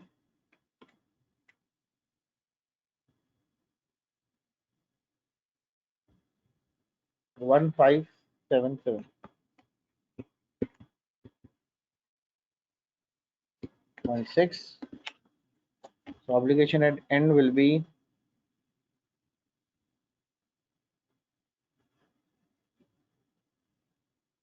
minus 10,000, 23,129.6. So in order to calculate or break the value into current and non-current liability, you need to prepare the amortization schedule for the second year as well. So if you prepare the schedule for the next year as well, then it will be very easy to calculate the current and non-current liability. So 123.12916 into 105, the interest will be 1156.8 minus 10,000. The closing liability that will be reported at this point will be 129.6, 23129.6, 1.05 minus 10,000, 14,286.08. So if you compare these two liabilities, you will come to know that out of 23,129, 142.86.08 will be the non-current liability, and the remaining amount that will be paid between the 2 years will be considered as a current liability. So the current liability in this question will be 23,129.6 minus the amount of the liability which is still outstanding.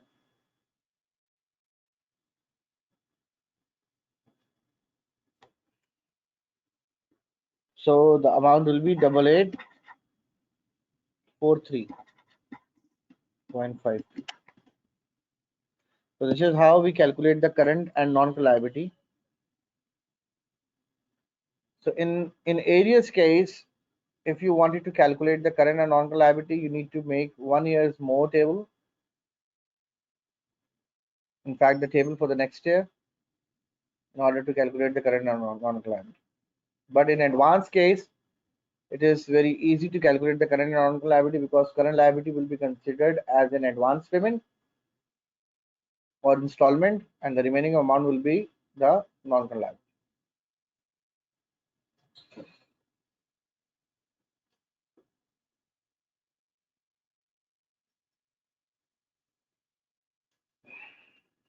Now, for the balance sheet, we charge a depreciation.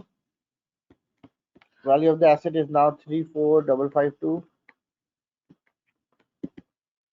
divided by the useful life or the lease period, whichever is lower,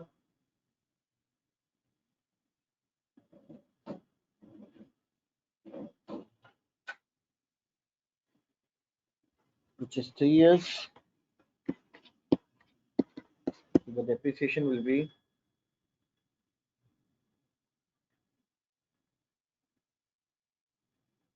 34552 divided by 3, it will be 11,517.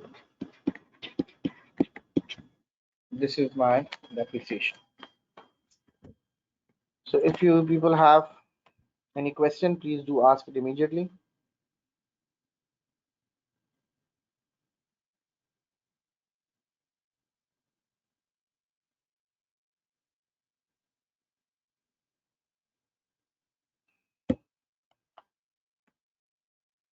There are few. I have some cross. I have come across where we deduct the initial deposit from the present value. When we do, when we do,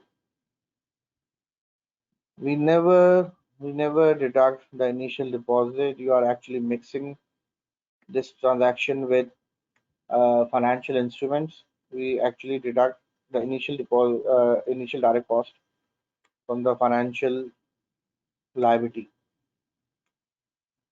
So in leases, we always capitalize the initial direct cost.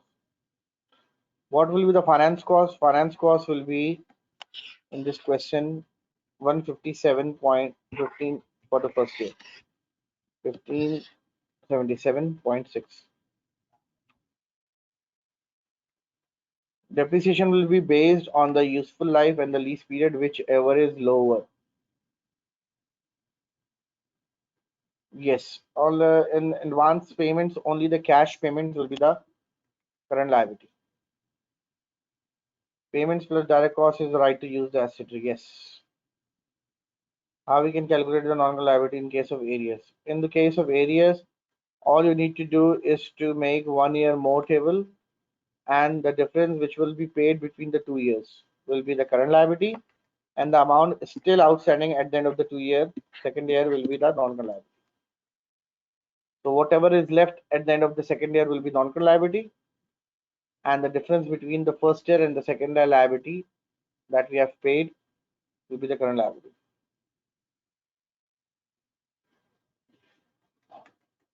But direct cost is not included because direct cost, we have paid the amount of the direct cost separately, and we have paid this amount already. That's why it should not be the part of the liability. Liability means that you something that you need to pay.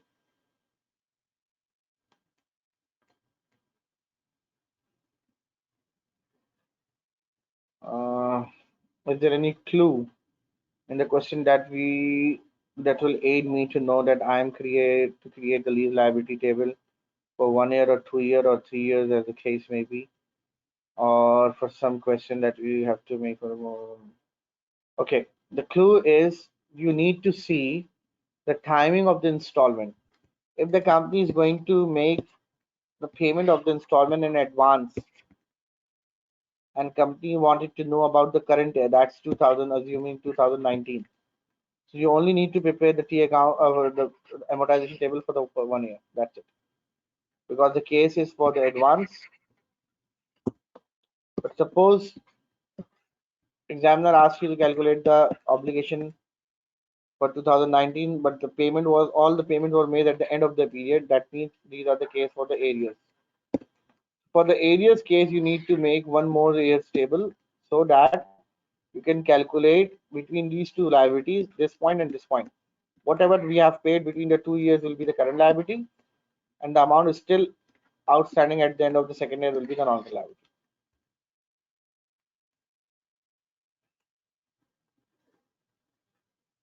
When the policy is to retain a control,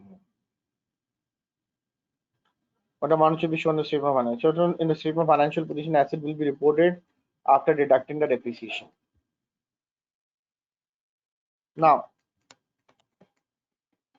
there is a one point that I need to discuss about the depreciation, that asset will be depreciated at the lower of useful life and the lease period.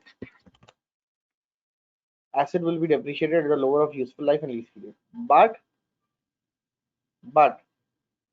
if the question tells you that the asset will be transferred to the lessee at the end of the lease period, what means that the lessee will be the legal owner of this asset after the lease period. Then in this situation, asset will be reported at the useful life only, depreciated. So if the question is neutral, then asset will be reported or depreciated at the lower of useful life and lease period. But if the question specifically tells you that at the end of the lease period, lessee will be the legal owner of this asset, means the risk and rewards of the ownership will be transferred to the lessee at the end of the lease period. Then this asset will be depreciated now at only useful life. So don't need to consider the lease period in this case.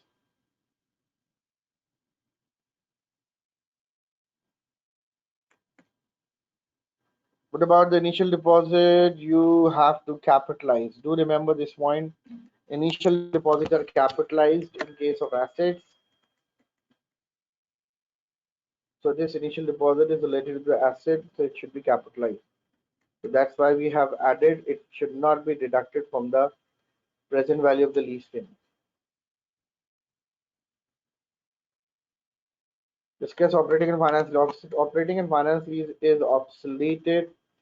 It was discussed in IS 17, which is no longer the part of the course. So now here is the exam question for you, all of you guys. You are required to attempt this question and give your answers.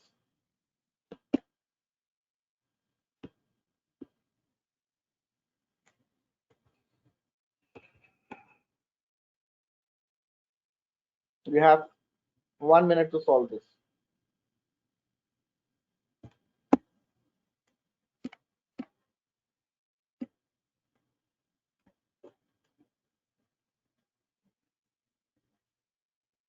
The payment, do remember this point, the payment of 15,000 was made in arrears. Clearly mentioned here, the payment has to be made in arrears, so that's why you need to make the T account for 2 years. If the question asks you about the liability, but it was asking about the right to use the asset only.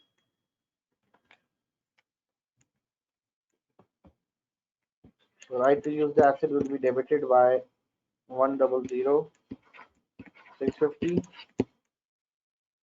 and lease obligation will be credited by 100. There is no initial down payment. Then asset will be depreciated at the lower of lease period and useful life.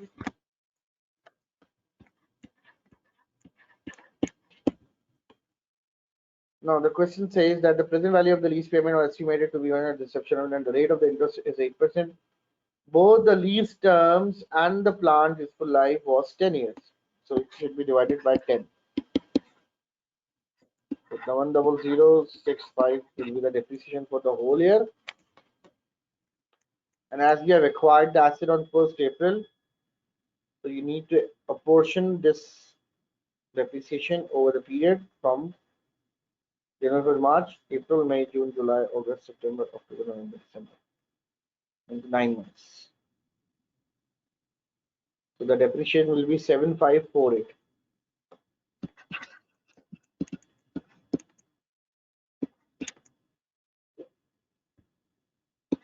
for 9 the round of the data. 100,065 minus 7548. 7549.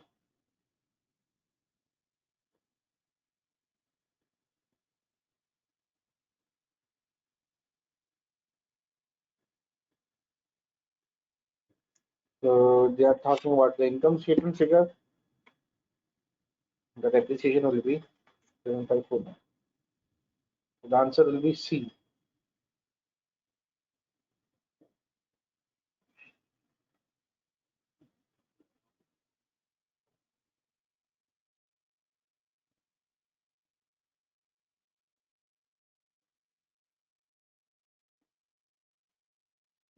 What total amount? Sorry, it's about the what total amount should be charged. So you need to check the finance cost as well. Year one obligation at start 100,650 and plus interest for the 9 months minus payments and obligation. So when we calculate 100,650 into 1.08, 108, the amount would be for the 9 months will be 6037. So by adding the figures of depreciation plus finance cost 7549, the amount will be 150. So it's very important to read the requirement very carefully. I just read this portion and this portion. I just ignore actually this part of the question. That's why I've calculated the depreciation only. I was just thinking about that they wanted to know about the depreciation. But when I read the whole requirement, what this and that is what is the total amount that should be charged to the profit and loss. So whenever the question tells you about the total amount that should be charged in the profit and loss, that might include some expenses, some incomes, or some gains and losses. The expenses, there are two types of expenses related to this particular standard. The first is the depreciation, and the second one is the finance cost. I hope it's clear now. I simply just divide 100,650 divided by 10, and I have taken 9 upon 12 of this value, and we got the value of 7549. 6039 is the 9 months interest. You can calculate the interest by taking the 8% of this amount into 9 upon 12, because we have to charge 9 months interest.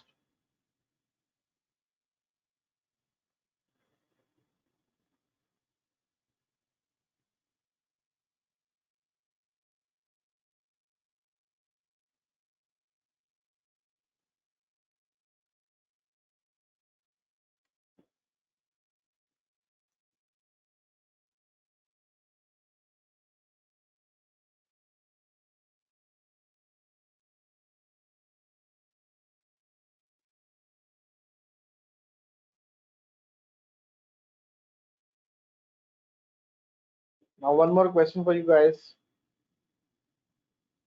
Take this question as a challenge for you, and the question is the past exam question, and you can see the requirement is very much similar.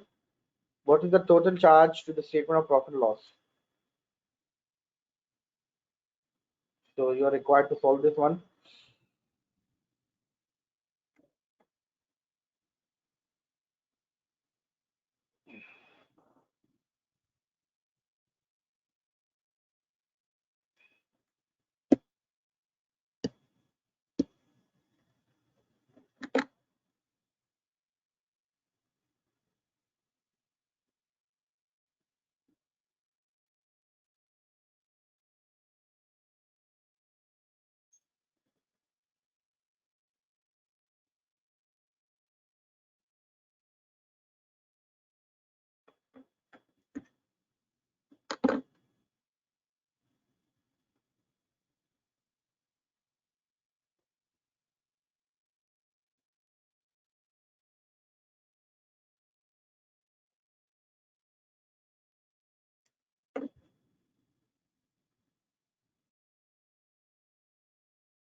So the right answer is B. Do you people want me to solve it? I think it's quite similar.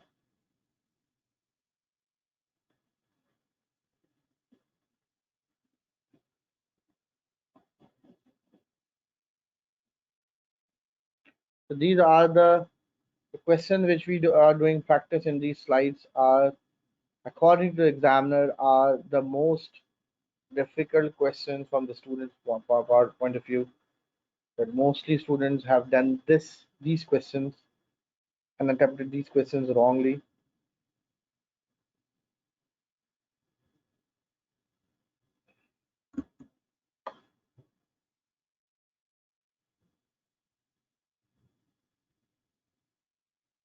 John Thomas, I think you didn't capitalize the direct cost.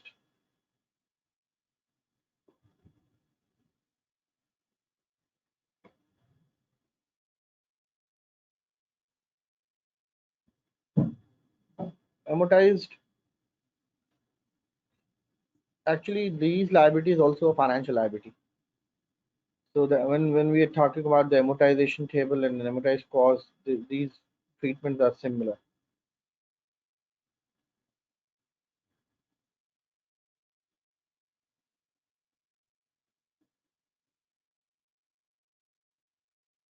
Are they both the same?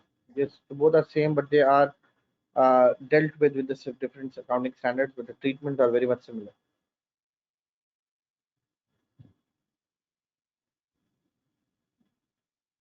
Students want me to solve the question. Okay, right to use the asset will be debited. Cash credit with the initial deposit 37500. Lease obligation will be credited by 4657500,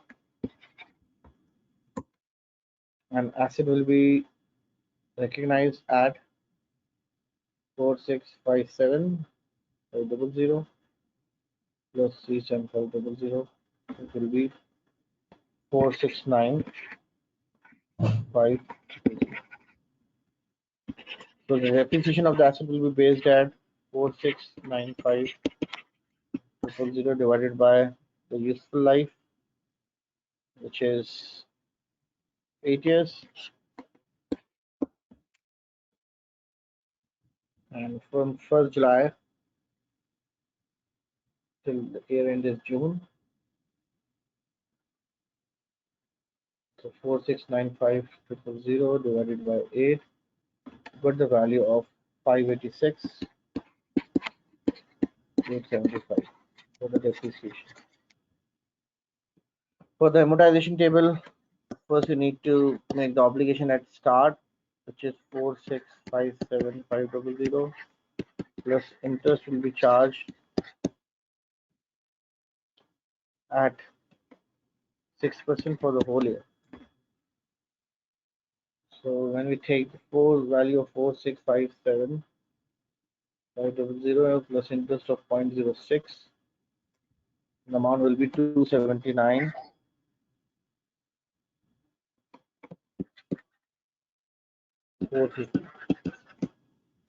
So by adding these two figures, 586, 875, we got the value of 866. Include both depreciation charge, the right to use the asset and the yes. When they talk about the income statement related to the right to use the asset, you need to report the depreciation as well as the finance cost for the lease liability. So the hint is here. It says the total charge to the statement of profit and loss. So when it says the total charge, so that means there must be two or more items. So one thing is the depreciation charge, and the second one is the lease obligation, interest cost. New standard IFRS 15, revenues.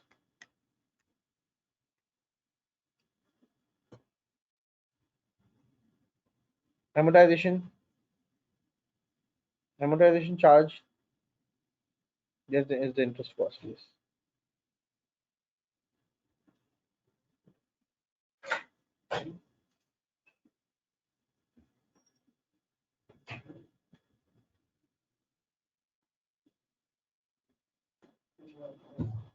We we never deduct deduct the initial payments from the lease liability, because the lease liability is separately calculated and initial payment is separately calculated. So these two are separate things. We never uh, deducted the amount of the initial deposit from the lease obligation, or even we add back the figures. Okay, there are certain topics which we are not covering because of the fact that these topics are not important in this session. In fact, for this session for March 2021, so I'm just covering out only those part of the IFRS which is relevant and which is important for this 21 session.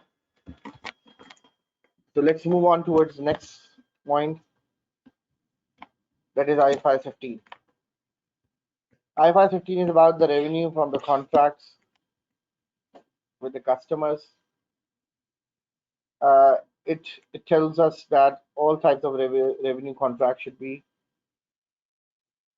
considered in 5 steps. The first one step is to identify the contract, then identify the performance obligation, the responsibilities attached with the contract, then the transaction price of the contract, and allocate the transaction price to all the responsibilities, the performance obligations, and recognize the revenue only when the performance obligation is satisfied. So revenue will only be recognized when the performance obligation is satisfied. Okay.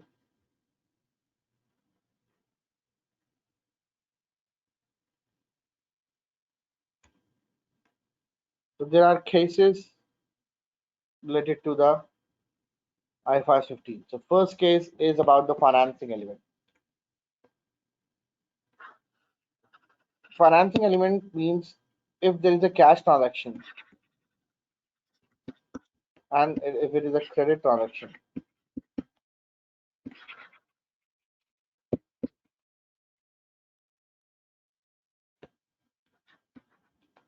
IFRS 15 says that in a cash transaction, you are only selling goods to the customer against the cash. But whenever you sold the goods on credit terms,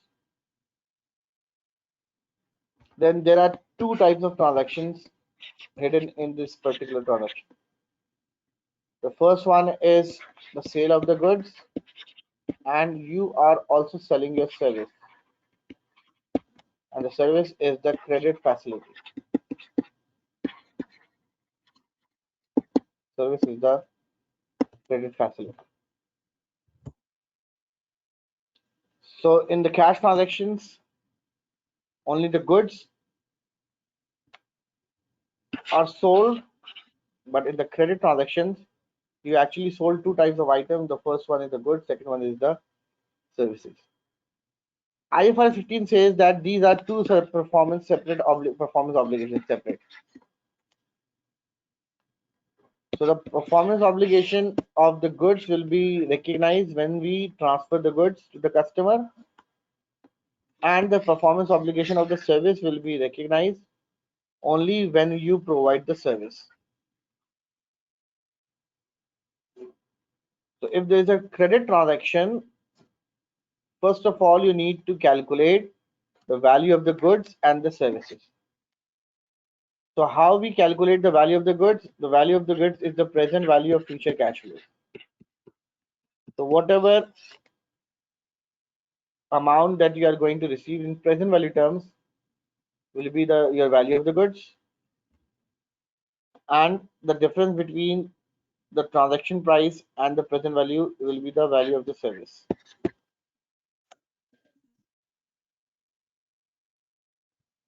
So whenever the question says that it includes a financing element, it means that the transaction is on the credit terms That includes the goods and the services. You need to separate the value of the goods and services and recognize the value of the goods immediately and the services over the time period. So I want all of you to just read this question so that we can start the session and start solving it. When one company made a large sale of goods on 1st July 2008, company has sold the goods, which was also the date of the delivery. So you have delivered the goods on 1st July 2008. Under the terms, so the date of the delivery is 1st July 2008. Now, under the terms of the agreement, when not receive the payment of 8 million 30th June. So you will receive the payment after 30 days. Also, after 1 year. 30th June 2009. So we will receive the payment of 8 million after 1 year. Currently, Vendon has recorded 4 million in the revenue and trade receivables. The directors intends to record the remaining 4 million in the year ended 31st 2009. The cost of the sale has been accounted for currently in the financial statement. Vendon has a cost of capital of 8% with the discount factor of 0.9259. So this transaction includes a financing element, which is the service value and the goods, which we have already delivered. So the 8 million includes the value of the goods and the services. So how we can calculate the value of the goods only? By calculating the present value of this 8 million. So the present value of this 8 million will be the value of the goods. So I want all of you to please use this discount rate and calculate the value of the goods. 8,000 multiplied by 0.9259. So the amount will be 7407. So if the value of the goods is 7407, so what will be the value of the service? What will be the value of the service?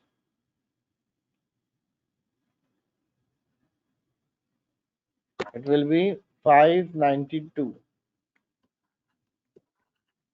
593.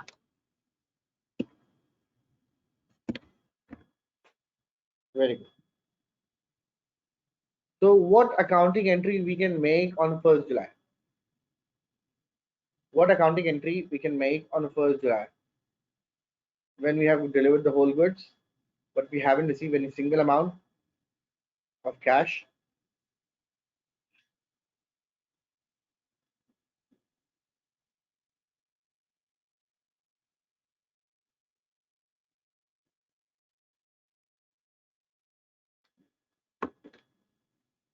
Where it is written that there is a service. It's not written in the question. It is written in the scenario. It was embedded in the scenario that this transaction is a credit transaction because we are selling the goods right now, but we will receive the payment in the future period. Very good. The accounting entry should be receivables debit. So receivables debit 7407 and sales credit with 7407. Very good. And what they have already done, they have recorded the 4 million. So they have already recorded 4 million out of this 7407. So you are required to make the adjustment of 3407, because according to us we have to recognize the revenue of 7407, but they have already recorded 4 million out of this 7407. So the remaining difference of 3407 will be recognized in the income statement. So it will be debited in both the receivables, added in both the receivables and the sales account. 793 is the difference between the transaction price 8,000 and 7407. Deduct 7407 from 8,000, you will get the value of 593. So, so the value of the goods is 7407 and the value of the services is 593. Now, this transaction was took place on 1st July and the year end of the company is 31st December.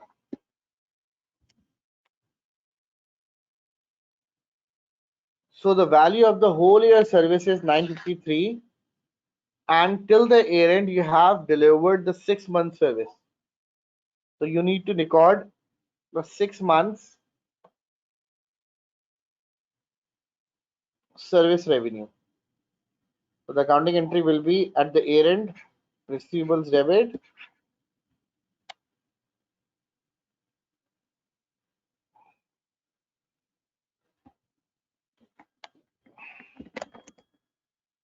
by taking the 6 months figure 593 divided by 2, we will be 296.5 and it will be your finance income at the year end. This adjustment will be made at the year end.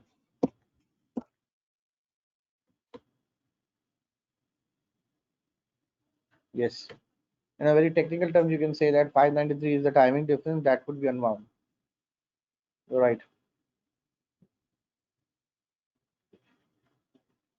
Receivables will be debited, not the contract asset. I hope this concept is clear.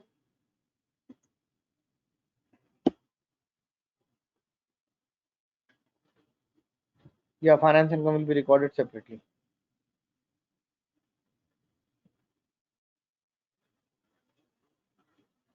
Your finance income, because you are providing the facility with the name credit facility, so the income that you derive from this credit facility will be the finance income. Finance cost, it's not the finance cost, it's the finance income. It's not the expense, it's not the finance cost. No, there is no contract asset here. Contract asset arises only when the company is providing some construction services.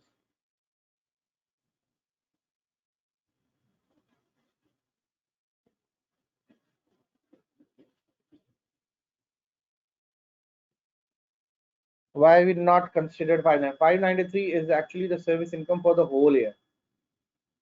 And when you count the time period from 1st July to 31st December, it's actually after 6 months that you're preparing the financial statement.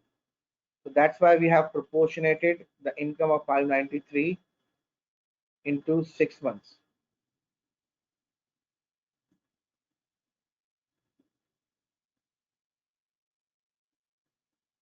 I have repeated this point several times that how you can say there is a service being provided. I was already told you that whenever we are providing credit to someone, that credit facility will be considered as a service.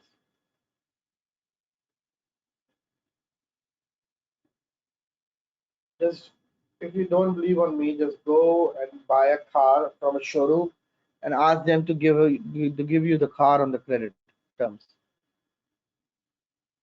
So do they provide you the credit, the car on the credit? If the answer is no, then it means that if they are providing you car on the credit terms, then they will definitely charge some additional amount.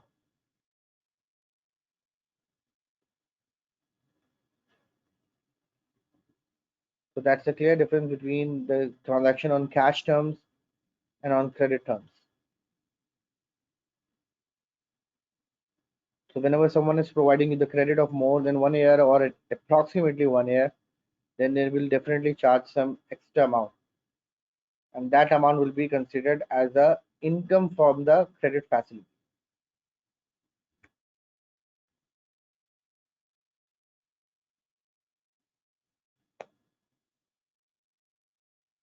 Now, similar type of transaction in which company sold the goods and the services simultaneously at a single price, assuming it's 1 lakh.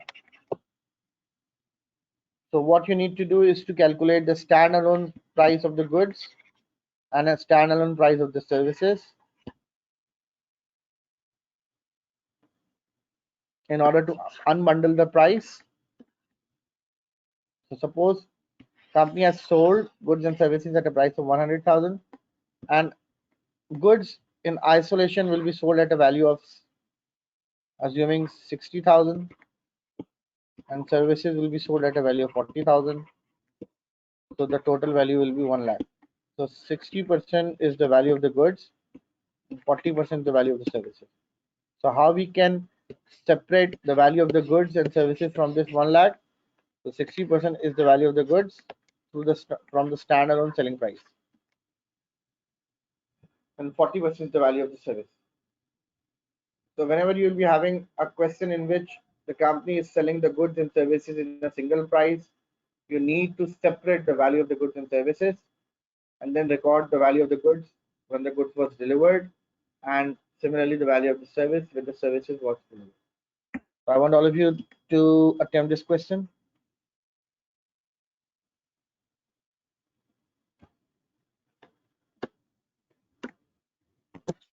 Please do attempt this question.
So let's solve this question. Shred company sells a machine and 1 year's free technical support. Machine company is selling machine and technical support for 1,20,000. So this price includes the goods and services. 1,20,000. It usually sells the machine for 1,20,000.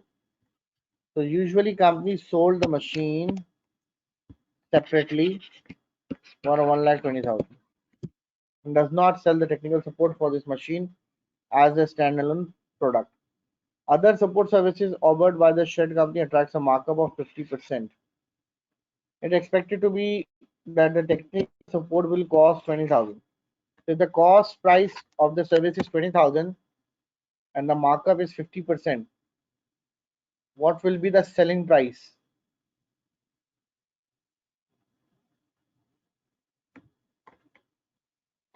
The selling price will definitely be 30,000. So by adding these two figures, we got the value of 1,50,000. So what is the weightage? What is the weightage of machinery out of this total transaction? The weightage will be 120 divided by 150. So yes, 80% is the weightage of, I've calculated by dividing 120 divided by 150, and 20% is the weightage of the services.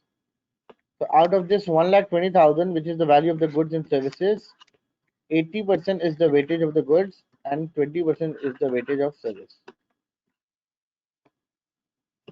24,000, and it will be 96,000.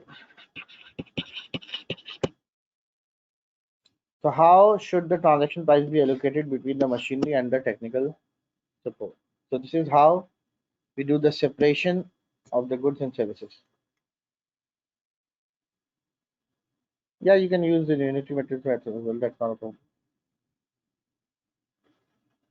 30,000. Now see this point: the sales value, the cost price, and the profit element. The cost price is 20,000 for the service, and the sales and profit figure is not given, but it says that the markup is 50%. Whenever the question says about the markup means cost will be 100%, profit will be 50%, so sales value will be 150. So in order to calculate the sales revenue, you need to extrapolate the value of the sales using these percentages. So 20,000 divided by 100 multiplied by 150, we got the value of 30,000. So the sales value of these goods is 30,000. So the cost price of the machine is 120, sales value is 30,000. The total amount of the standalone price of goods and service will be 150. So when we take the percentage, it will be 80-20, which will be applied on 1,20,000. So the amount will be 96 and 24.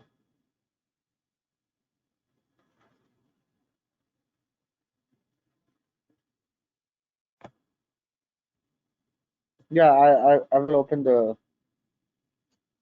WhatsApp group. Actually, the students are not focusing here; they are focusing on the group. That's why I've blocked the chatting on the WhatsApp right now. But after today's class, uh, I will share the. I will open the WhatsApp group, as well as I will share the special plan for the guys who have failed this paper or flunked in this paper more than one time.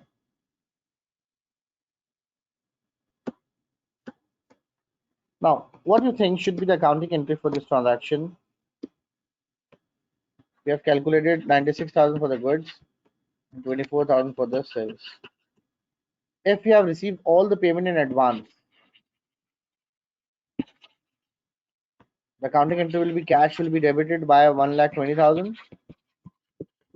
But right now, we can only record the sale of the goods, which we have earned because we have delivered the machine.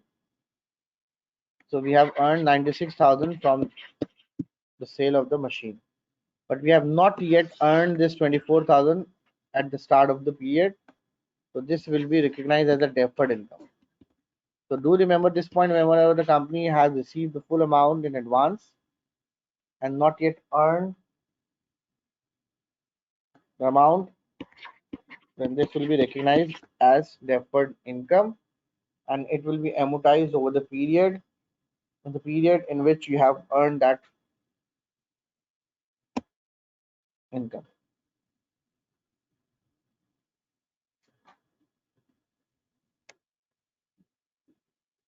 Okay, so I think the time is almost done. So what we need to do in the next class? So please be careful what all of you are required to do. First of all,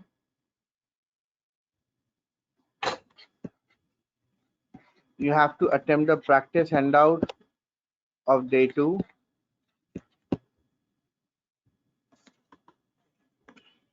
related to,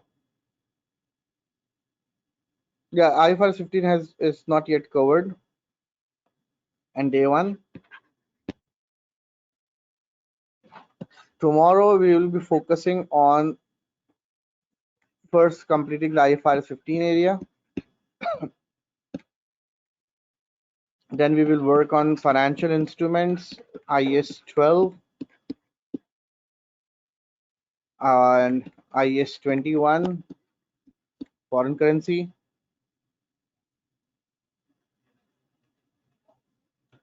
And if there are certain standards that was left but was important for this session, I will provide you the video lecture of that particular standard. So you can just watch my video and you will get the benefit of from that video. So I'm trying to be moderate in speed. I don't want it to teach you uh, in a very high speed, at a very high speed, like blah blah blah blah blah blah. So what I wanted you guys to deliver you the more concepts that is applicable in this session.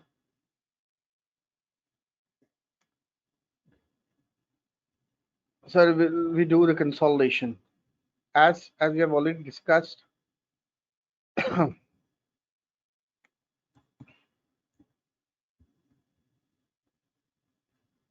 that's our day-wise plan.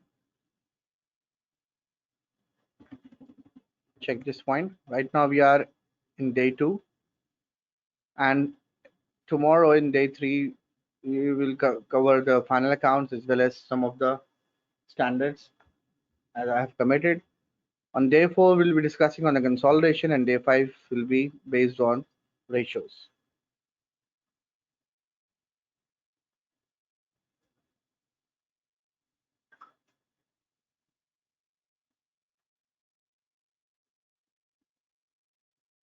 EPS is not that important.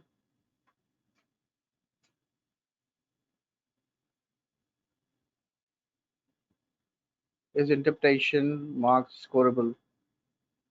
Is it easy? Yeah, it's not that difficult. Cash flow is again not that much important, but I will share the video link for the cash flow.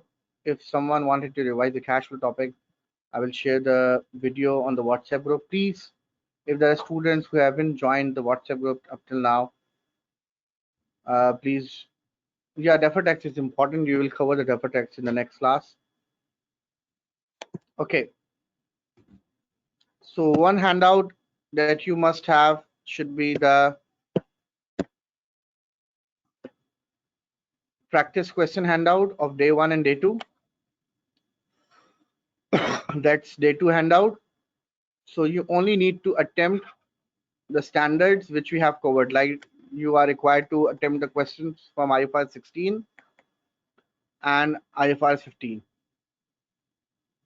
Do not try to attempt IS 12 questions or any other area which we haven't attempted yet. Completed. Now, these are the final account questions in which you are required to attempt all the adjustments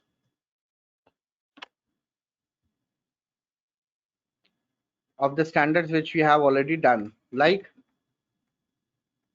from this part of the question, we haven't done anything. Now from the second question, run on, we have attempted this part of the question, that is note number 1. Please do practice this note again before coming to the next class. And then we have attempted this part of the question already, which is related to the revaluation gain and investment property. From this question, Haverford, we haven't attempted anything.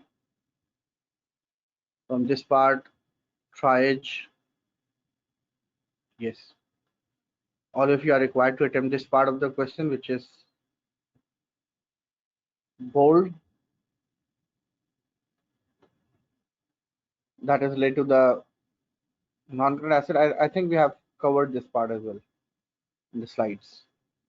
66.3 revaluation. That's already done. And that's it. So these are the 4 questions of the final account. Tomorrow I will try to cover all these adjustments and then all of you are required to solve these questions on the Excel sheet or constructive response workspace. I would recommend you to go on the constructive response workspace. I think most of the students don't know about this. I'm just writing constructive response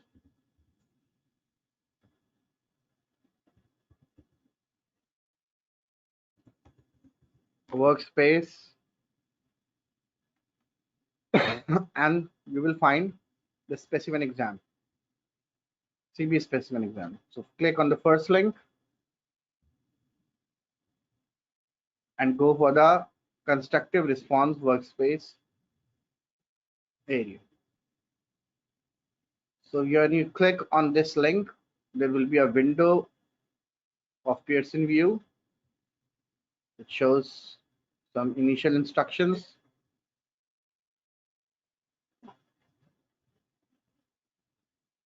And when you do next, next, next.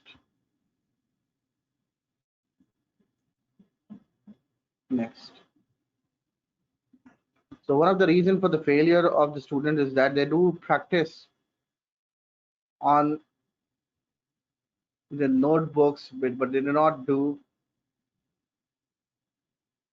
practice on the constructive response workspace. So question number 16 is related to the spreadsheet. So now this is the area on which you need to do the practice. This is movable. This part is movable. We can move this part. And all of you are required to solve these 4 questions. Yes, the first one is the Dugan question. Then we have Vernon, Haverford, and Triage. These are the 4 questions that all of you are required to solve it on this constructive response. Believe me, most of the students will who did not score well in section C are those who didn't do the practice on the constructive response workspace. So it's very important to use. You should know all the functions of this platform. It's not a complete Word or Excel format. It is actually customized Excel with limited options. So you should know how when we use this point, when we use this, when we what is the use of this box, what is the use of this box. You should know all the tools and you should know how to prepare the P&L balance sheet on these formats. That's very important. So the assignment is to do the practice from day 2 and day 1 MCQs, and the question which I have marked, like again I'm repeating, when on note number 2, note number 1, and note number 4 and 5. Haverford note number 4 and Triage note number 2. So these are the assignments for the next class. And the answers of the day 1 was already shared on the WhatsApp group. You can check the WhatsApp group. I have shared all the answers. For the March 21, if you wanted to know about the important areas, I would recommend you to just follow my guidelines. And for the resitters, I will share the specific plan on the WhatsApp tonight. So wait for there's just 4 questions needed for the repeated adjustments. Could you please open the WhatsApp group discussion? Thank you. Yeah, so thank you so much for today's session, and we will discuss the relevant accounting standards. It was left tomorrow, and please do attempt all these 4 questions and MCQs from the practice day 1 and 2. If you wanted to do further practice, you can open the Kaplan kit, and do practice of all the standards that we have already covered. Please give your valuable feedback to the ACCA, because ACCA wanted to know that how you people are feeling after taking these uh, valuable practice pass sessions. So again, if it is helpful, please give your valuable feedback to the ACCA. Thank you so much. Do take care of yourself. We'll meet tomorrow. Take care. Love.